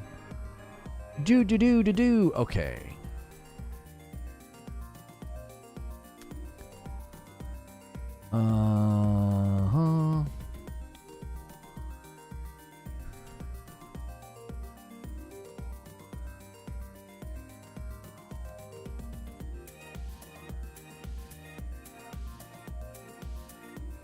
Okay.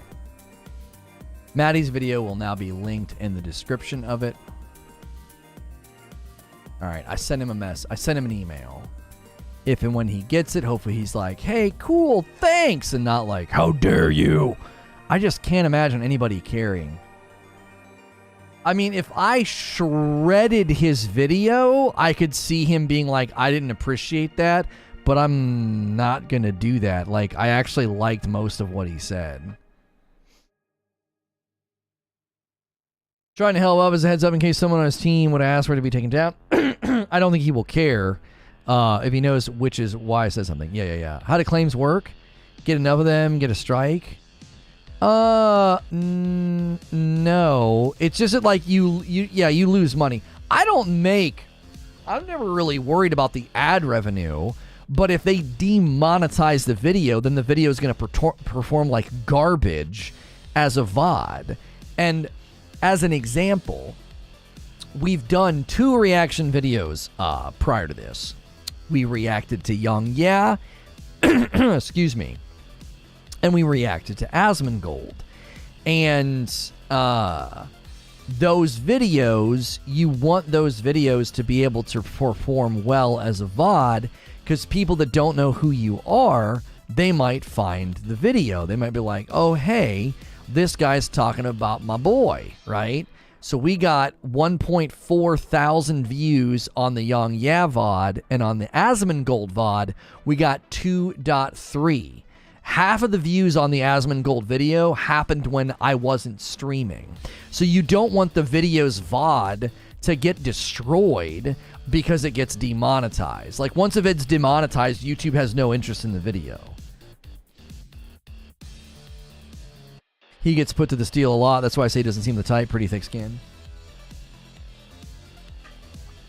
He has people shred him, so I expect it's nothing he can't handle.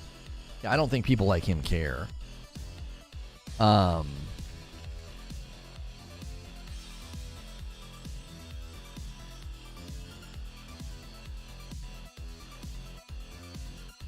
Is that his account? These guys that don't secure their usernames. Yeah, his account is G27 status. So funny.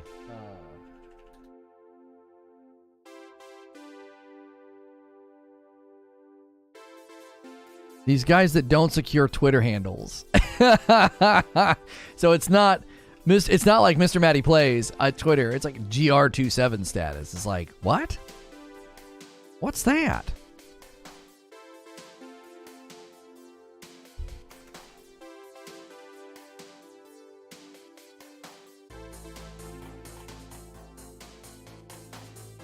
All right, let me send my tweets. Switch profiles here. This morning's start was so rough. I had the Starfield video looping instead of God of War.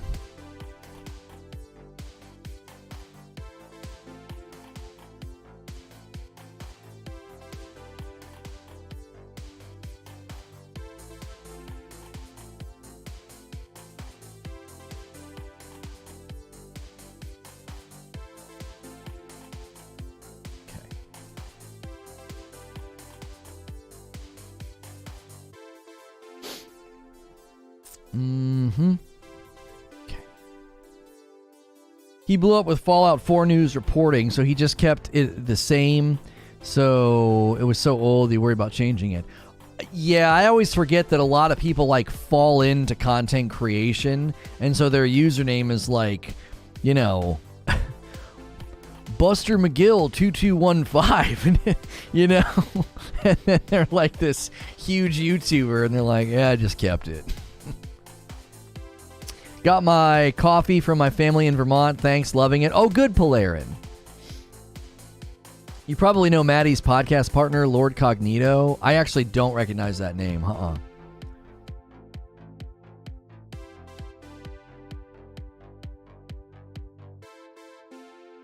Hello Smoker says, I agree. Ending something like that could be risky or go off at great, or it's going to flop. Oh, like getting rid of Kratos thing. Sorry, I just now saw that. Playing Teenage Mutant Ninja Turtle on Game Pass. I love it. It's really, really fun. It's really, really fun. I took your recommendation from last week. I bought the Ezio collection. Which AC game was the one you said was terrible? AC Unity? No, AC Unity is not bad. It had a terrible launch because it launched with all these glitches and bugs. So sadly, apparently it was actually a really good game once it got fixed. And so all anybody remembered was all of the memes about like AC Unity looking horrible, right?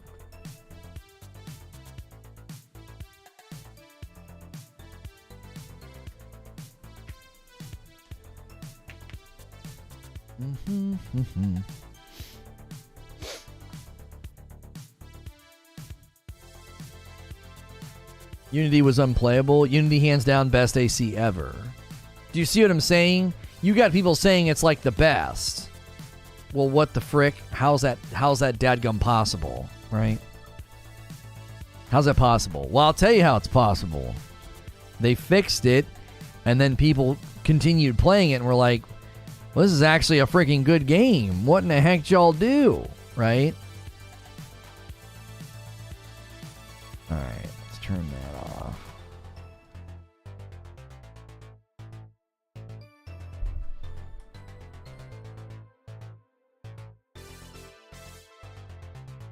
What am I doing? I'm getting ready to do a short. There won't be a Reforge update here. Plan to cover World Slayer by any chance? Oh, shoot. Yes. Yeah. We'll be able to do that. That's next week, Tuesday. That's next Tuesday. We'll be able to do that. We will be able to do that. That's going to be...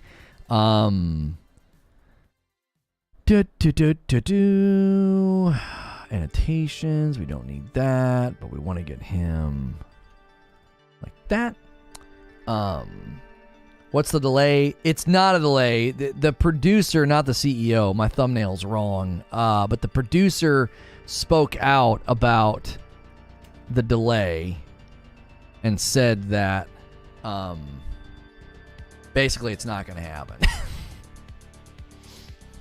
So.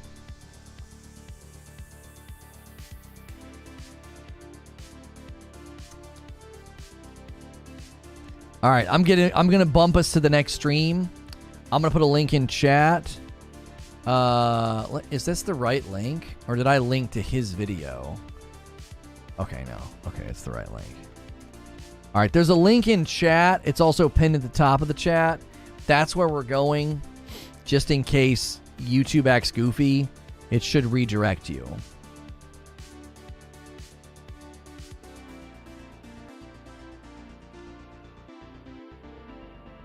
I'm gonna need my headphones on to listen to this.